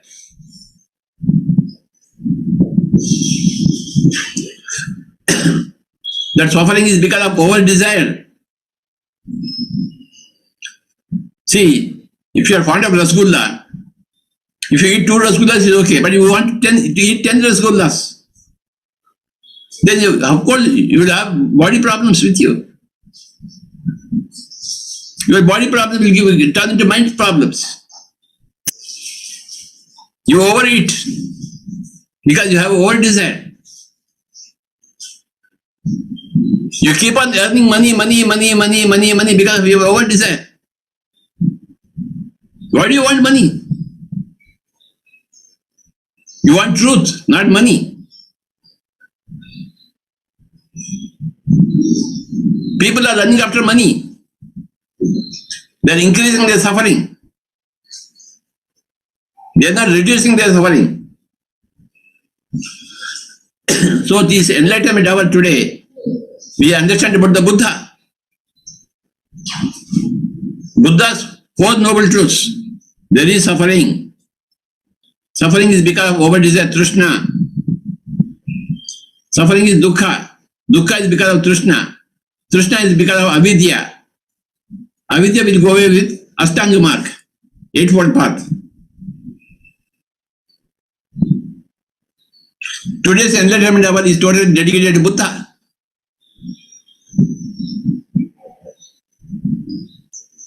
If he has become a Buddha, why can't we become a Buddha? They have come out of suffering and he created sanghas everywhere.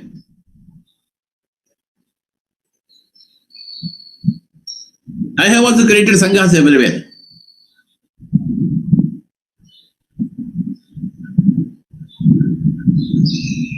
When you become a Buddha, you create sanghas everywhere. Shailaji, you are going to create sanghas everywhere. Yes, sir. I am.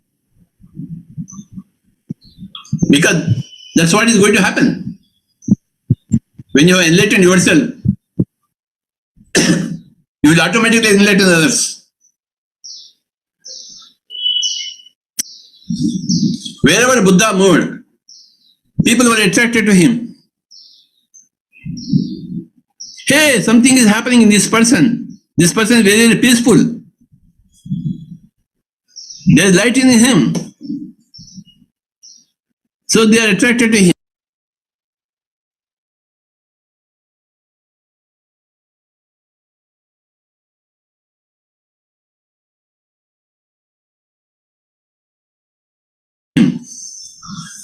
Wherever Jesus went,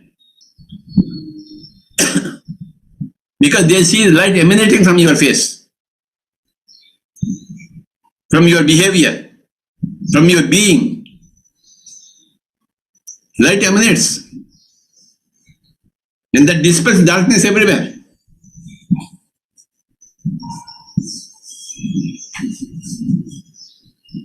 I started going from place to place. People started listening to me, and they became enlightened.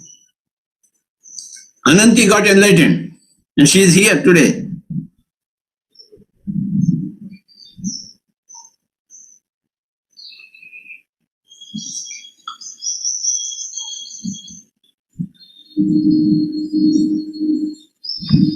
Yes, sir. Thank you, sir. Yes, Baba. Today's enlightenment hour is over. Now I want to interact with everybody. Yes, Anantiji, proceed. Yes, sir. Sir, I do have a question, sir. Shall I ask? Please shoot. Sir, my question is about the forgetfulness, sir. You say that we should not even forgive, we have to forget, sir. We actually forget the small, simple things in our house, like whatever we do in the daily life. Yesterday, what happened today. But we're not able to forget a few things which happened to us even years ago. That one word which the person spoke to us, or something like that, which what they did to us. We feel that we have forgotten, sir. But yet when that something which triggers us, it just makes us realize that you have not yet forgotten. And it is like coming and standing very big in front of me, sir. So what do I do, sir? How do I forget, sir? I'm just not able to do few things. You don't have to forget, yeah. Don't take everything as a specific answer. Okay, we have to forget simple things and silly things. Big things are never forgotten. Arey Baba, when I give an answer, you have to apply that answer properly, not to everything. You are doing that mistake. If something is stuck up in the mind, it gets stuck up in the mind. Let it be there. Only ignore it. So apart from practicing forgetting, you must also practice the art and science of ignoring things. You ignore it is coming to your mind, but you keep ignoring that.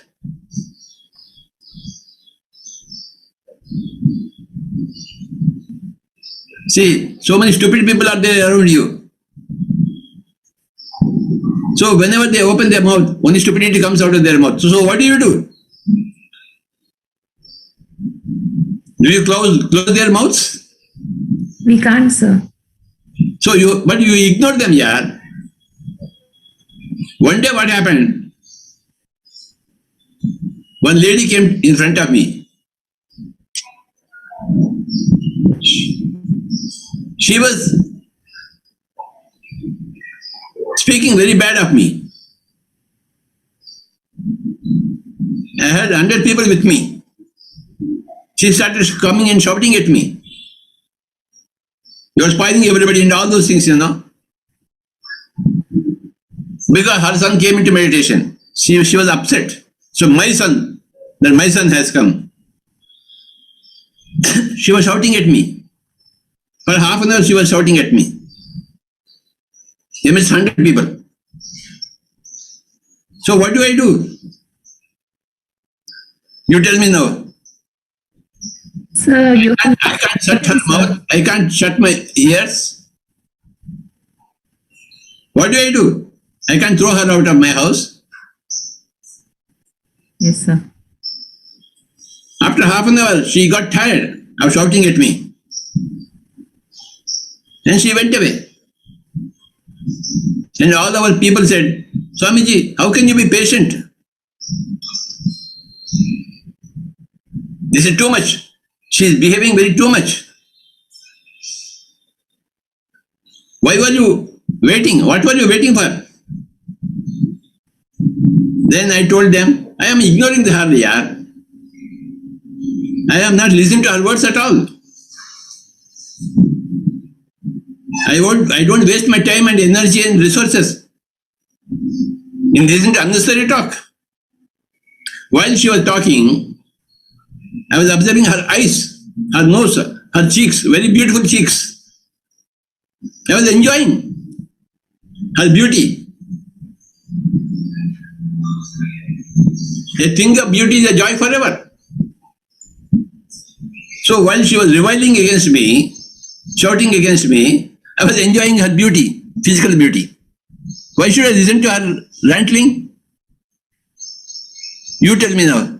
Yes, sir. I think that's what I should also do, sir. But what if they are like someone whom we are interacting with on everyday basis, sir? A friend or a relative? There is no friends, there is no relations here. Okay, sir. You are still in a lot of darkness. Yes, sir. Anandji, if you are suffering, you are in darkness. The litmus test is suffering. Are you suffering? Then you are in darkness. If you are not suffering, you are not in that darkness. Yes, sir. If you are suffering for some reason or other, then you are still in darkness. Because it is your darkness that is creating suffering, not them. You are not the friend or the relative who is creating suffering. You are creating suffering for yourself. You create your own reality. Others are not creating your realities. Others can never create your reality. So don't blame others. So it is not blaming, sir. It is just, I'm just trying to understand. Understand, Baba. You put a question, you got to receive the answer, listen to the answer carefully.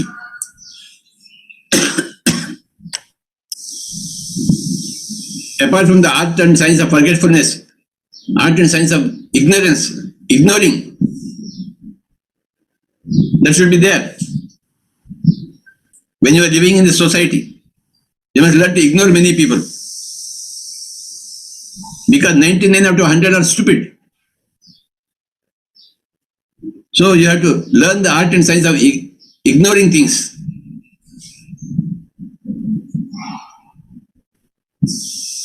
They are pinching you, but you are still ignoring them.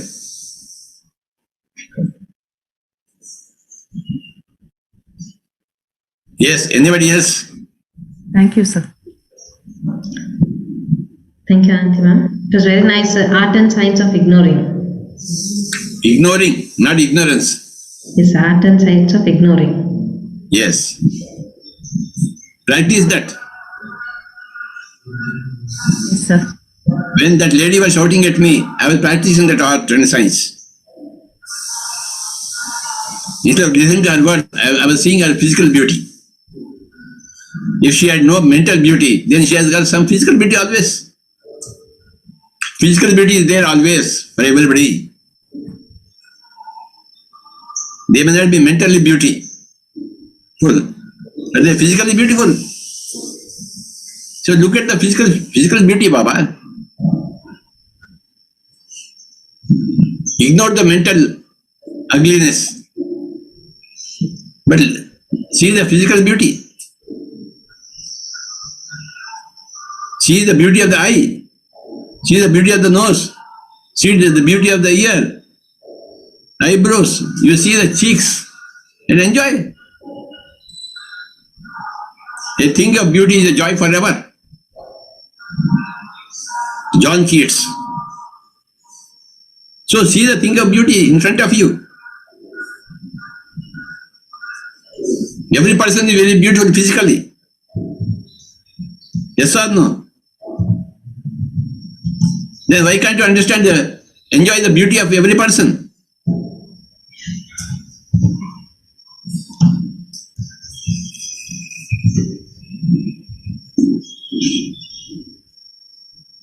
Yes, Shalini ji, go ahead.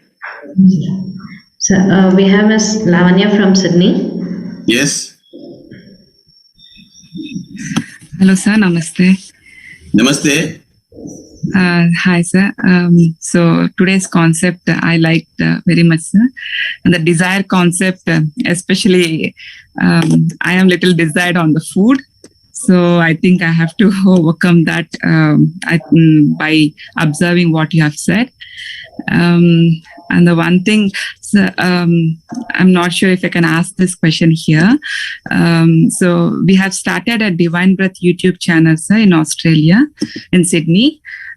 So we have for the past 4 months, with the help of Padma Madam, so we have started this channel, and every Sundays we are conducting classes, and we are discussing about a book. So we have quite a few audience. So we are just thinking if we can continue with the Divine Breath YouTube channel, or do we need to rename it as PSSM Australia? So No, continue the name. Okay, sir. Okay, sir. That is what I wanted your suggestion, sir. Thank you. And Shalini. Yes, sir. Next Tuesday, let us go to her. She will conduct. Australia, sir. Yes. From Australia. Yes, sir. Okay? Yes, sir. We'll do it. Next Tuesday. Okay, sir. Madam. I'll get in touch with her. Yes, sir. Your channel will conduct Enlightenment Hour. Sure. Thank you so much, sir. You will conduct. Thank you, sir. Shalini, next Tuesday we are all going to Australia. Yes, sir. We are all going to Sydney. Yes, sir. Traveling with you. Thank you very much, Baba. We are so blessed, sir. Thank you, sir. Thank you so much for your offer, sir. Thank you. Thank you, ma'am. We next have Miss Meera Pillai. Ma'am, please introduce yourself and you can interact with them. Patri sir, good morning. Good morning, everyone. I'm from Yes, Kerala. Baba. Where are you speaking from? I'm from Kerala, Kerala. Kerala, which part? Alapura. Acha, theek hai. Shoot. Sir, I had a question. So when we are talking to a person or when we are taking class, like I'm a teacher, so when I'm addressing students, how can I understand whether I'm speaking from the level of my mind, like only giving them knowledge, or whether I'm speaking from my intellect or from the level of my consciousness? How can I understand in between while going through the talk? Don't go into all the intricacies. Don't confuse yourself. It is like the centipede. Which leg I should move first?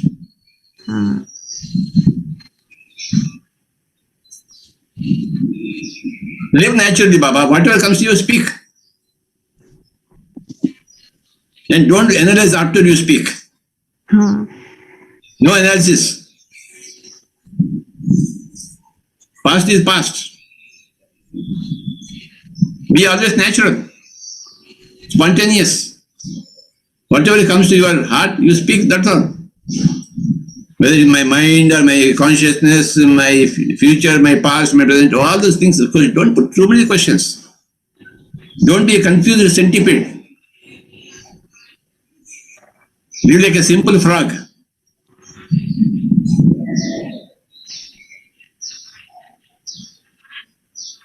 Once it is over, forget it. अरे बाबा रात गई तो बात गई. Yeah. Yesterday night, in my dreams, I fought with my mom. I was very much troubled because I was fighting with my mom. Yesterday night. But with the moment I got up, there is no mom. So there is no fight. Raat gayi to baat gayi. Maybe tonight my mom will come back and again I will fight with my mom. So what? I will again wake up from the dream. Everything is a dream. Today is also a dream. All the world is a dream.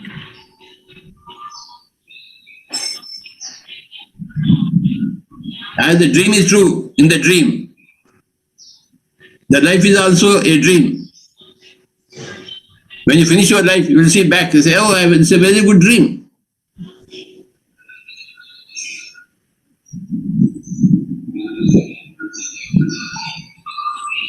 So, raat gayi to baat gayi, Baba. That is the most important enlightenment principle.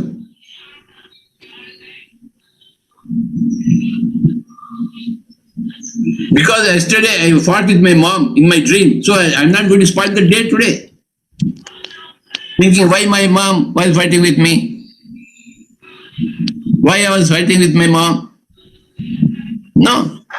Raat gayi to baat gayi.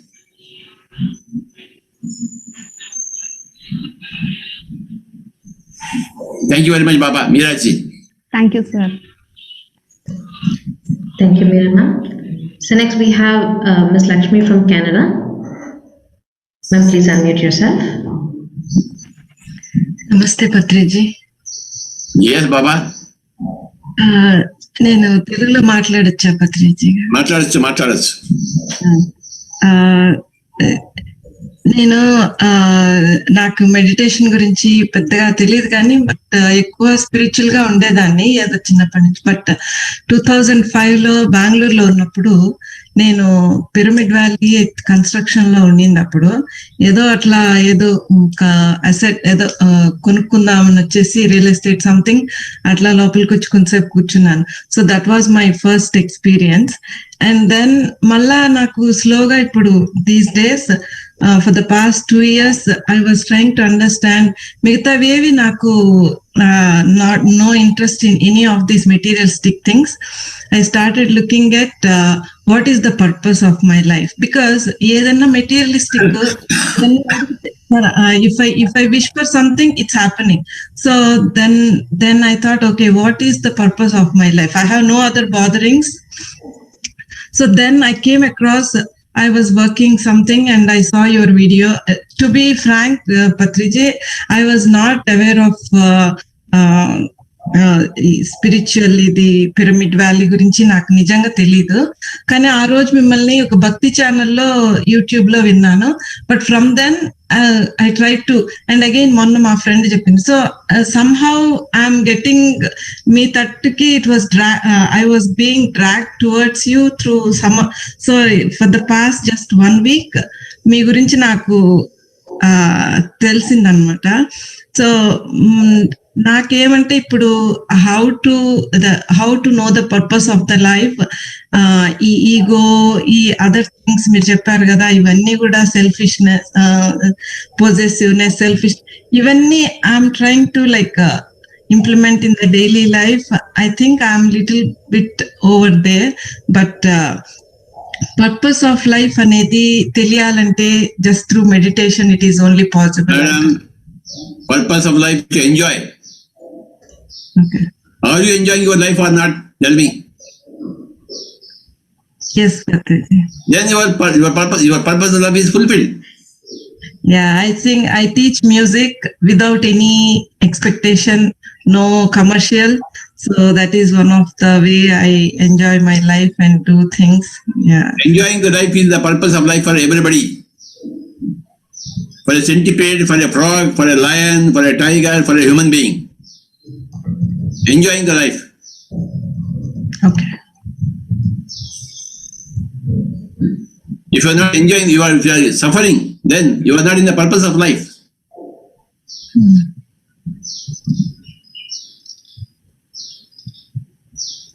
When you are enjoying, when you are fulfilling your purpose of life, that is perfect. Buddha, as a prince, he was not enjoying that. He was suffering. Why am I here? Something else is there for me. So he left the palace. He was suffering in the palace, suffocating in the palace. When I was working in a fertilizer company, I was also suffering. Why am I here in this cover? I have to go into the world. I was waiting for my going into the world. When I resigned my job, I felt very happy. I started enjoying my life.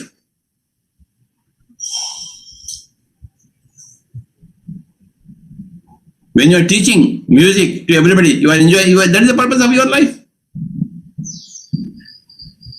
But if you are not teaching, if you are not enjoying your teaching, then don't teach. Stop the teaching.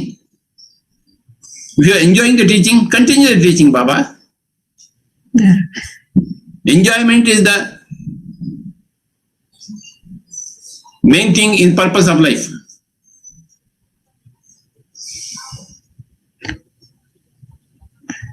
Not at the cost of hurting or ఎదుటి వాళ్ళని దృష్టిలో పెట్టుకొని మనం enjoy చేయాలంటారా, లేకపోతే to be have to not killing the goat for your enjoyment. See, you want to eat the goat. Okay, don't kill the goat. Then find out a dead goat. Then go and eat the meat. You are not doing any harm to that fellow. Well said. But don't kill that goat and then eat the meat. Very well said. Wait for the goat to die naturally. Then go and eat the meat. No problem. For that, no problem for you. But if you kill a goat, end the life, and you want to eat the meat of that goat, then you are in problems. You have stopped others' enjoyment. You can eat, if some human being dies, so you can eat the meat of human being also, no problem. Nothing happens there. You are not giving suffering to anybody. Eat meat, no problem, but find out the dead being, dead animal, and then eat the meat. Don't kill it and then eat the meat. You cannot give suffering. If you give suffering, you will have suffering. That is true. So, madam, go and eat a dead goat. I have no problems with you.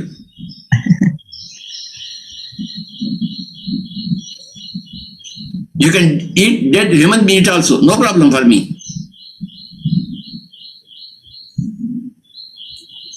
If you want to eat meat and enjoy, eat meat.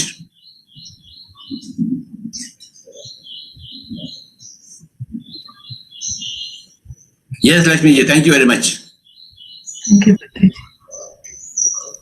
Thank you, ma'am. So we next have Sonia ji from Punjab.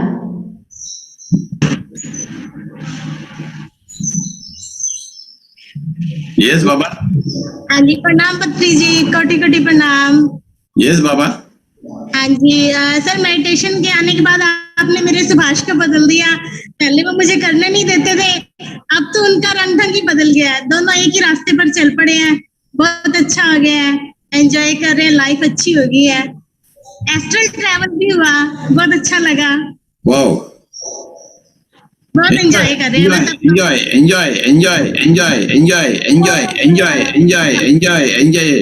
Do Bhangra dance. हाँ ठीक है, सही बात है, ठीक है। और पत्री जी, आप और कुछ कहना चाहेंगे मुझे? मैं अपनी फ्रेंड्स को सिखा रही हूँ साथ में ध्यान, अपने स्कूल में बैठी हूँ मैं, सबको सिखा रही हूँ। Enjoy, madam. Enjoy teaching.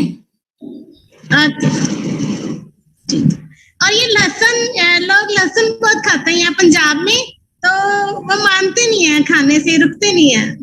अरे आप तो बात बताइए, बस आपका धर्म हो गया। ठीक है, ठीक है पत्री जी, कोटि कोटि प्रणाम। अपना आशीर्वाद दीजिए। No आशीर्वाद with me. Only best wishes. Okay, best wishes, best wishes. Thank you, Baba. Love you, पत्री। Thank you. बल्ले बल्ले बल्ले बल्ले। बल्ले बल्ले बल्ले। बहुत अच्छा लगता है। अब लाइफ ना स्वर्ग बन गई है, ऐसे कह सकते हैं। Yes, Baba. हाँ, और आप आइए फाजिल का, आपने मुझे बोला था मैं आऊंगा, मैं आपके वेट में हूँ, कब आएंगे आप? अरे बाबा इंतजार करो। अच्छा, कितना का करना पड़ेगा? 500,000 साल। ओह माय गॉड, ये तो बहुत ज्यादा बोल दिया। चलो ठीक है। हाँ जी, Yes, Shalini. Yes, sir. Thank you. ठीक है। Thank you, ma'am. It was so joyful hearing her, sir. Sir, we have Chandra sir here with us.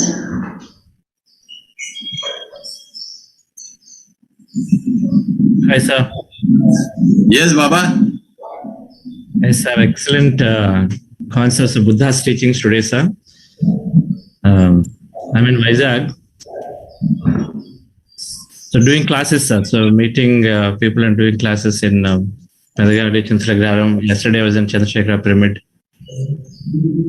In between, but otherwise here, sir. This is going great. Yes, Baba. Yes, sir. We're going out now, so I'll log back in again, sir, a little later.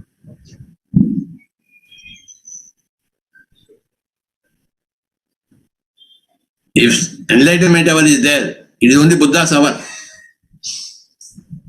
Yes, sir. Where is Buddha's hour?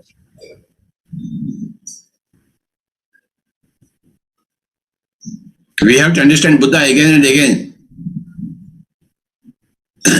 We have to listen to a Buddha again and again. We have to study the Buddha's teachings again and again. And see whether we are aligned to those teachings. You must align yourself to Buddha's teachings all the time. See the Four Noble Truths. Stick to the Eightfold Path. The final point in the Eightfold Path is right meditation, Anapanasati. Yes. There the matter ends. That is the final point. Whatever is the final point for Buddha is the beginning point for us. Where Buddha ends, we start. Buddha ends with right meditation, Sammasati, Anapanasati. We begin from there because he already done all the backlog. We don't go repeat his homework. We take his final teaching and move ahead from there. Where Buddha left, we start, we begin. We begin with Anapanasati. Then the whole thing gets right. We automatically come into right views. We automatically come to right speech. We automatically come to right desires. We automatically come to right way of earning our living. We automatically come to our right attention. We automatically come for right concentration. Because you have done the Sammasati, Anapanasati. When you attach yourself to the 8th point, all the 7 points follow automatically for you. We don't have to discuss all those points. The final point, the omega of Buddha is alpha for PSSM.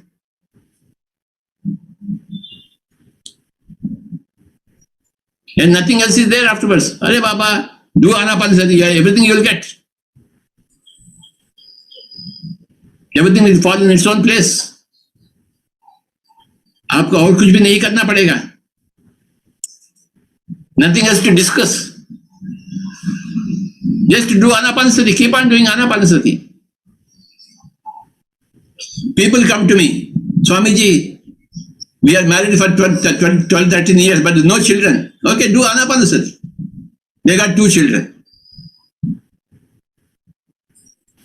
Somebody said, I am not getting my visa. 3 times I was rejected. Okay, do Anapanasati. 4th time he got his visa. Somebody suffering from cancer. Gone from all pillar to post, all the doctors. Okay, you do Anapanasati. You relieved of cancer. Daily my wife is fighting with me. What to do? Okay, you do meditation. Anapanasati. Your wife will not fight with you.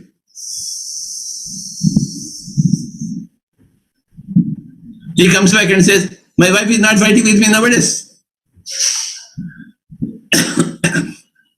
So I don't teach anything other than Anapanasati. Buddha's 8th point is my first point. Buddha's omega is my alpha.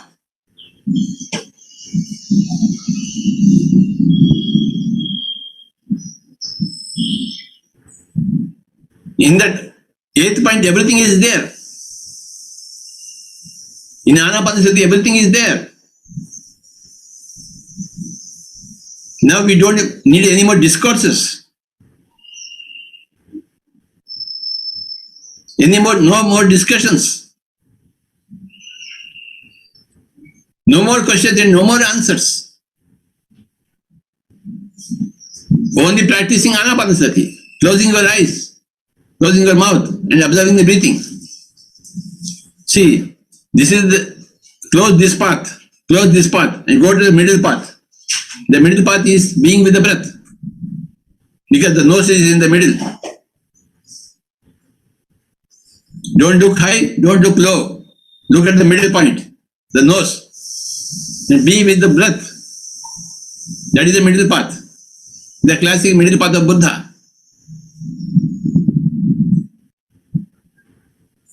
Being with the breath is the middle path. Because the nose is the central point in the face. Don't overlook society and get confused. Don't overspeak. Then don't over-listen to the society and get confused. Live in the nose. Live in the pyramid. The nose is the pyramid. Live in the pyramid, yaar. This is the middle portion of the whole face. Live here.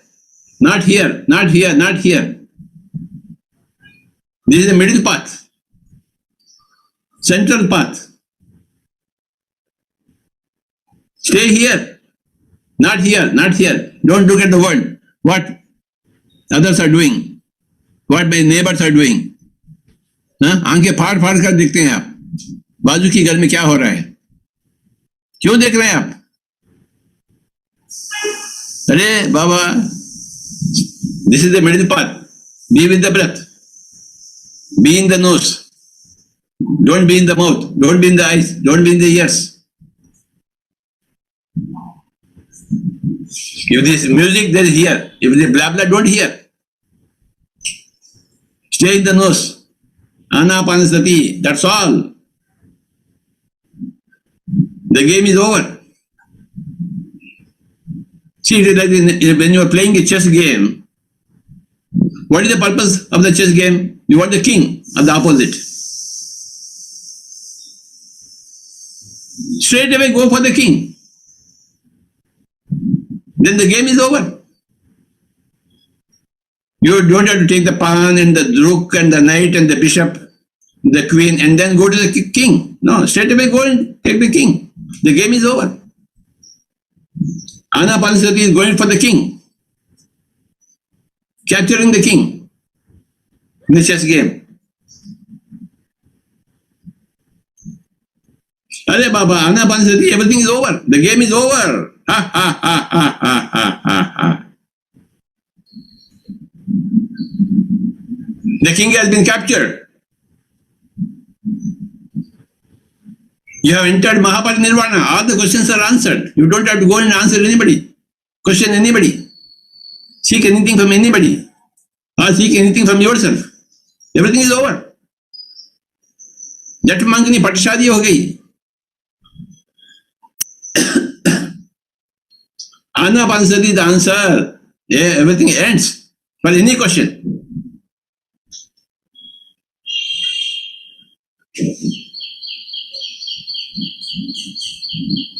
Close your eyes. Close your mouth. Everybody now. I am going to play the flute. Be with your breath. Let us practice Anapanasati. The final point of Buddha is the beginning point of PSSM.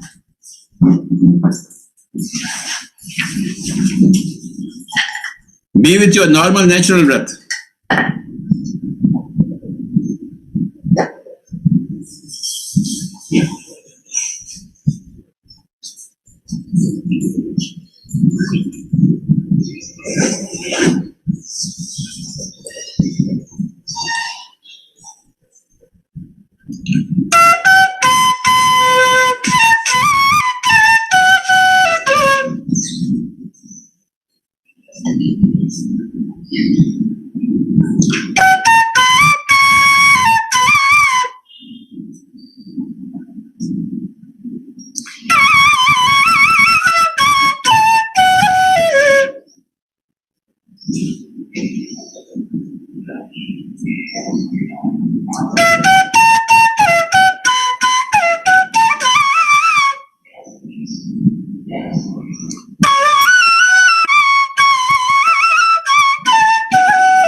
Final 1 minute.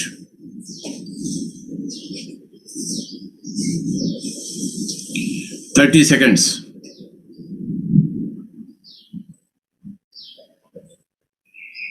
$20 seconds. 10 seconds. 9, 8, 7, 6, 5, 4, 3, 2, 1, 0. Kindly place your hands on your eyes for 5 seconds. 5, 4, 3, 2, 1, 0. Slowly you remove your hands and you open your eyes. Thank you, Shalini. Thank you, Ananta ma'am. Thank you, sir. Thank you, sir. Sir, So we have next week we go to Sydney. Yes, sir, sure. She just now messaged me, Lavanya ji. I'll keep in touch with her, sir. Yeah. Thank you very much, sir. Yes, Sagar ji. It was another wonderful enlightening hour. And enlightenment is about moving from darkness to light. Amazing, sir. Very simply put and very profound understanding for all of us. Thank you. Thank you very much, sir. Thank you, sir. Thank you, Baba. So, dear friends, we just want to make a few announcements on some of the upcoming programs from Pyramid Valley. So this weekend, we have Dr. Shivarama Pasar's Spiritual Science Foundation Level 2 course being conducted on Friday, Saturday, and Sunday. So please visit the Pyramid Valley website and you can enroll. And I think Dr. Shivaram Pasar is also here, I guess. Yeah, he's here, sir. Yeah. And sir, do you want to, Shivaram Pasar? Yes, sir. So, first of all, I thank Patriji for a wonderful dose of a sort of, life-changing, beautiful statements. So thank you very much, sir, for every word of you is touching the heart of millions of people. And they are giving the large imprint on the mass of the globe entirely. Thank you very much, sir. Every day, every moment, whatever you say has abundance of enjoyment, abundance of wisdom.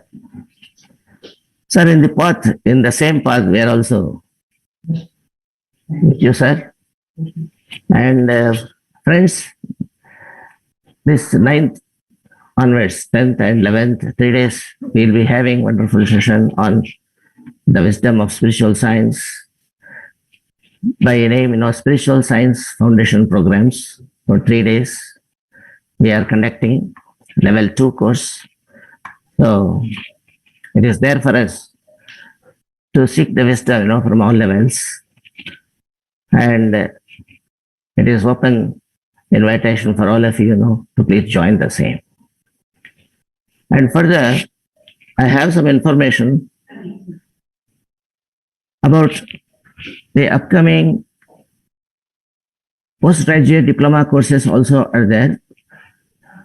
The Pyramid Valley has also invited through the websites and Facebooks and everything. They have given the information about the conduct of 2 courses from the PSSA affiliated with the Bangalore University.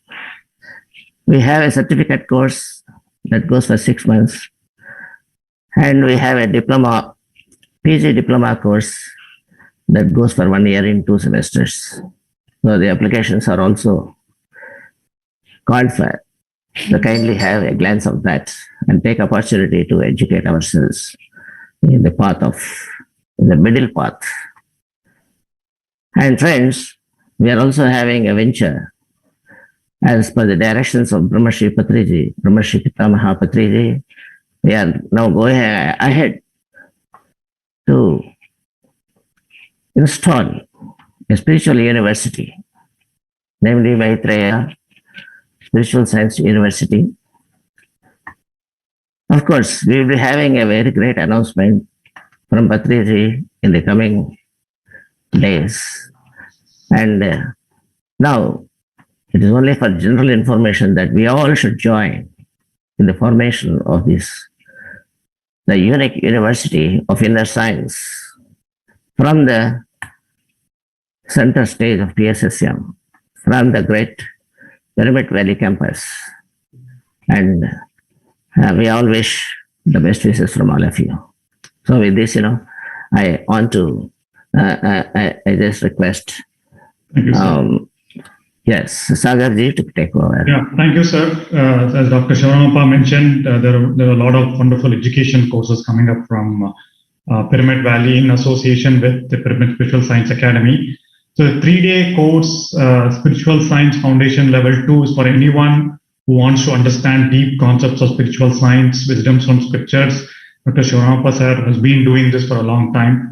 So anyone teaching, it's an amazing course to go through. It's a 3 full days, 10 to 5 p.m. on Zoom. From your home, you can attend, and there will be appropriate breaks for everything. So we've done level 1, and then this is level 2, and then there will be one more level 3, which will close, and you will get a certificate for training and teaching spiritual science. So that is one big thing. So please feel free to join. Go to Pyramid Valley website, and you'll be able to find the details. And the second big thing that Dr. Shivaram mentioned is we've opened up admissions to certificate course and postgraduate diploma course in yoga studies. And this is again being presented by Pyramid Valley and being conducted by the faculty of Pyramid Spiritual Science Academy, including Dr. Shivaram Pasar. So the certificate program is 6 months and the PG diploma is 12 months. But of this, only 4 months are residential. So residential period is 8 days in Pyramid Valley campus. So you get to get the benefits of being in Pyramid Valley for 8 days, learning a very deep yoga studies course. The prospectus, the course curriculum, the duration, the fees, everything is available on the Pyramid Valley website. So please go to the home page and you can find all the details. You need to apply, download an application form, apply, send it to an email, and on approval, you'll be asked to pay the fees. The course will start from August. So we have the entire month of July to do the admission. So please feel free to pass the message on to everybody as well. And there are other programs that you can also see from the Pyramid Valley website. So we are on July 24th and 25th. I'm doing a session on moving to coherence as part of the Mind to Matter series. So this month's topic will be about moving to coherence. So please feel free to check out the information and also register for the event. So with that, and I'm also glad very shortly we'll also be opening up Pyramid Valley for visitors. Thanks to the Karnataka, we're waiting for a few things to be ready in the campus. So hopefully in a week we'll be open for visitors and guests. We'll do the announcement. Please check the Pyramid Valley website and we'll also get a message if you are subscribed to the Pyramid Valley database. Thank you, dear friends. It was another enlightening session. Shalini, anything else? Yes, sir. Thank you, sir. So, dear friends, as Sagar sir was announcing about the different programs, we have also posted the website link. So you can please visit the Pyramid Valley website and have a look onto it.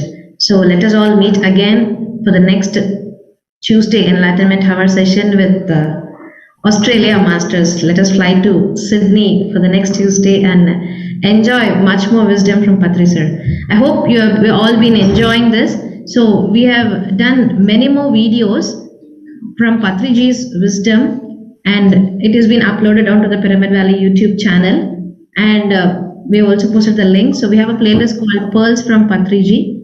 So you can have an access to it.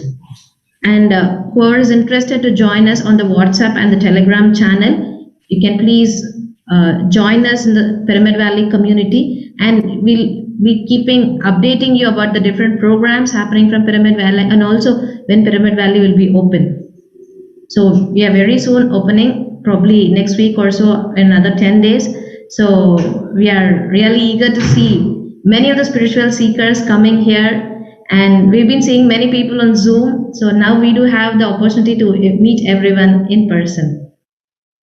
Thank you, Sagar sir. Thank you, Ananti ma'am. So dear friends, let us all close today's session with a beautiful song. So when Patriji was here at Pyramid Valley, we recorded a song, Raghupati Raghav Rajaram by the Mahatma Gandhiji.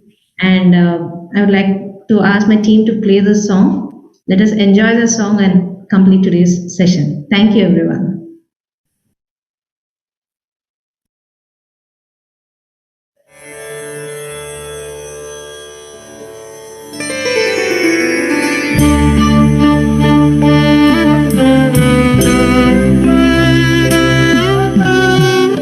Please play the video.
Raghupati Raghav राजा राम पतित पावन सीताराम रघुपति राघव राजा राम पतित पावन सीताराम रघुपति राघव राजा राम पतित पावन सीताराम रघुपति राघव राजा राम पतित पावन सीताराम रघुपति राघव राजा राम पतित पावन सीताराम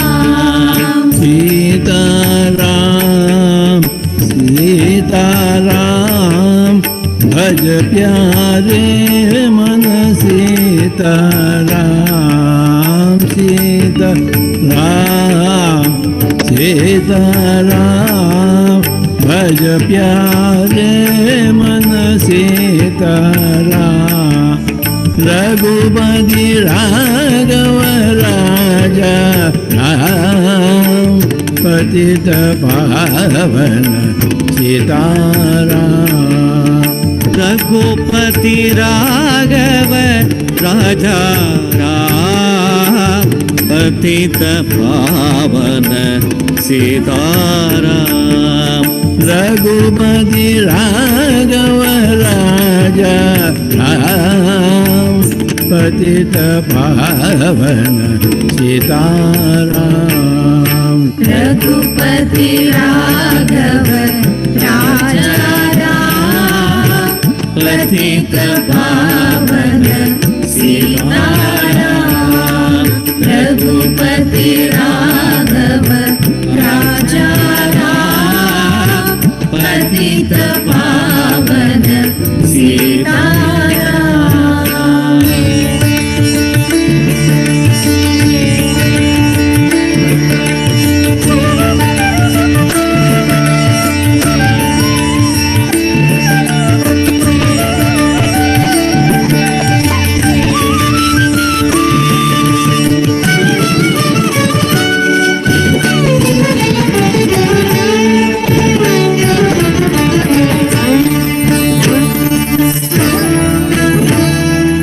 ईश्वर अल्लाह तेरो नाम सबको सन्मति दे भगवान ईश्वर अल्लाह तेरो नाम सबको सन्मति दे भगवान ईश्वर अल्लाह तेरो नाम सबको सन्मति दे भगवान ईश्वर अल्लाह तेरो नाम सबको सम्मति दे भगवान ईश्वर अल्लाह तेरो नाम सबको सन्मति दे भगवान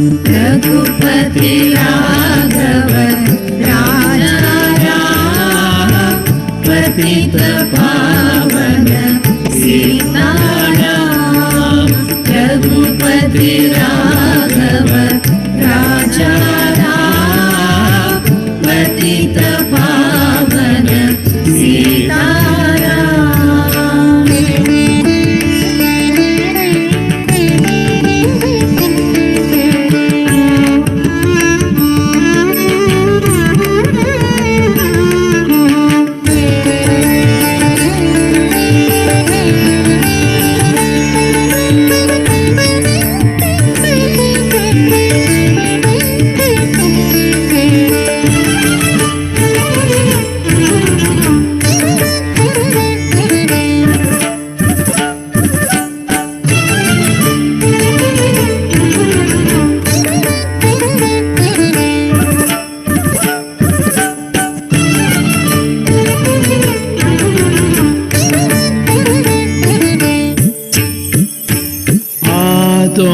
से करे घर का काम, मुख से बोलो सीताराम।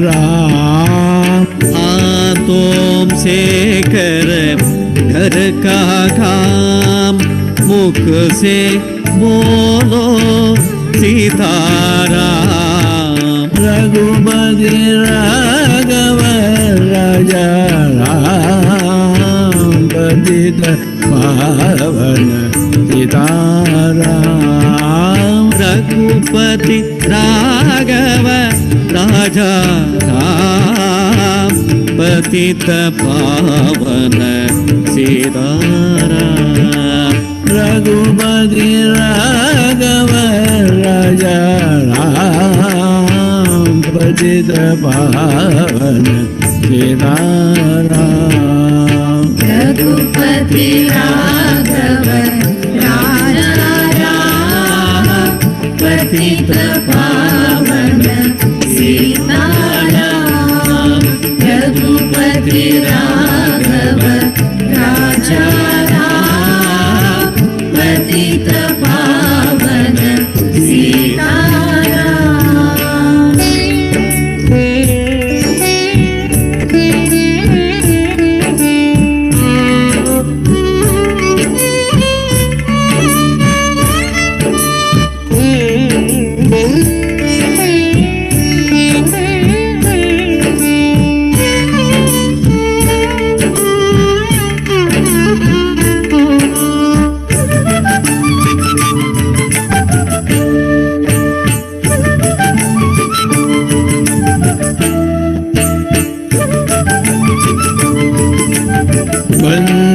बंसीवाला हे घनश्याम, धनुष्यधारी सीताराम।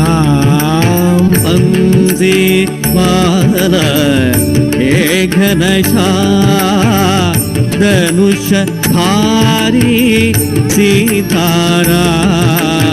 रघुपति राघव राजा राम, पतित पावन सीताराम।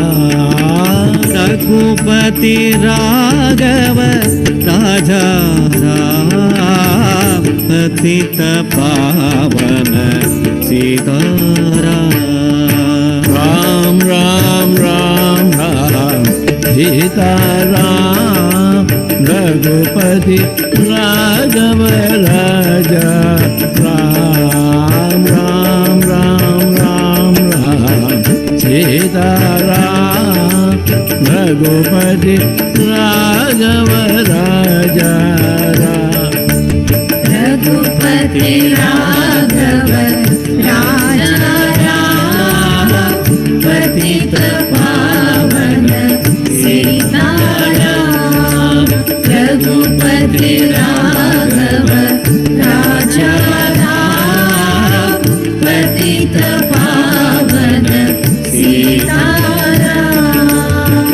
रघुपति राघव राजा राम, पतित पावन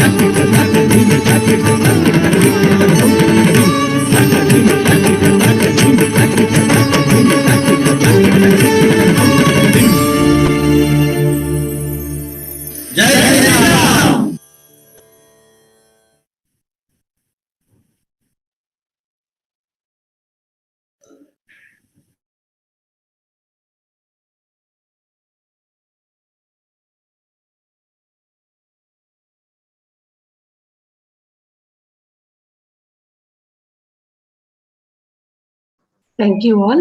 Meet you all again tomorrow at 6 a.m.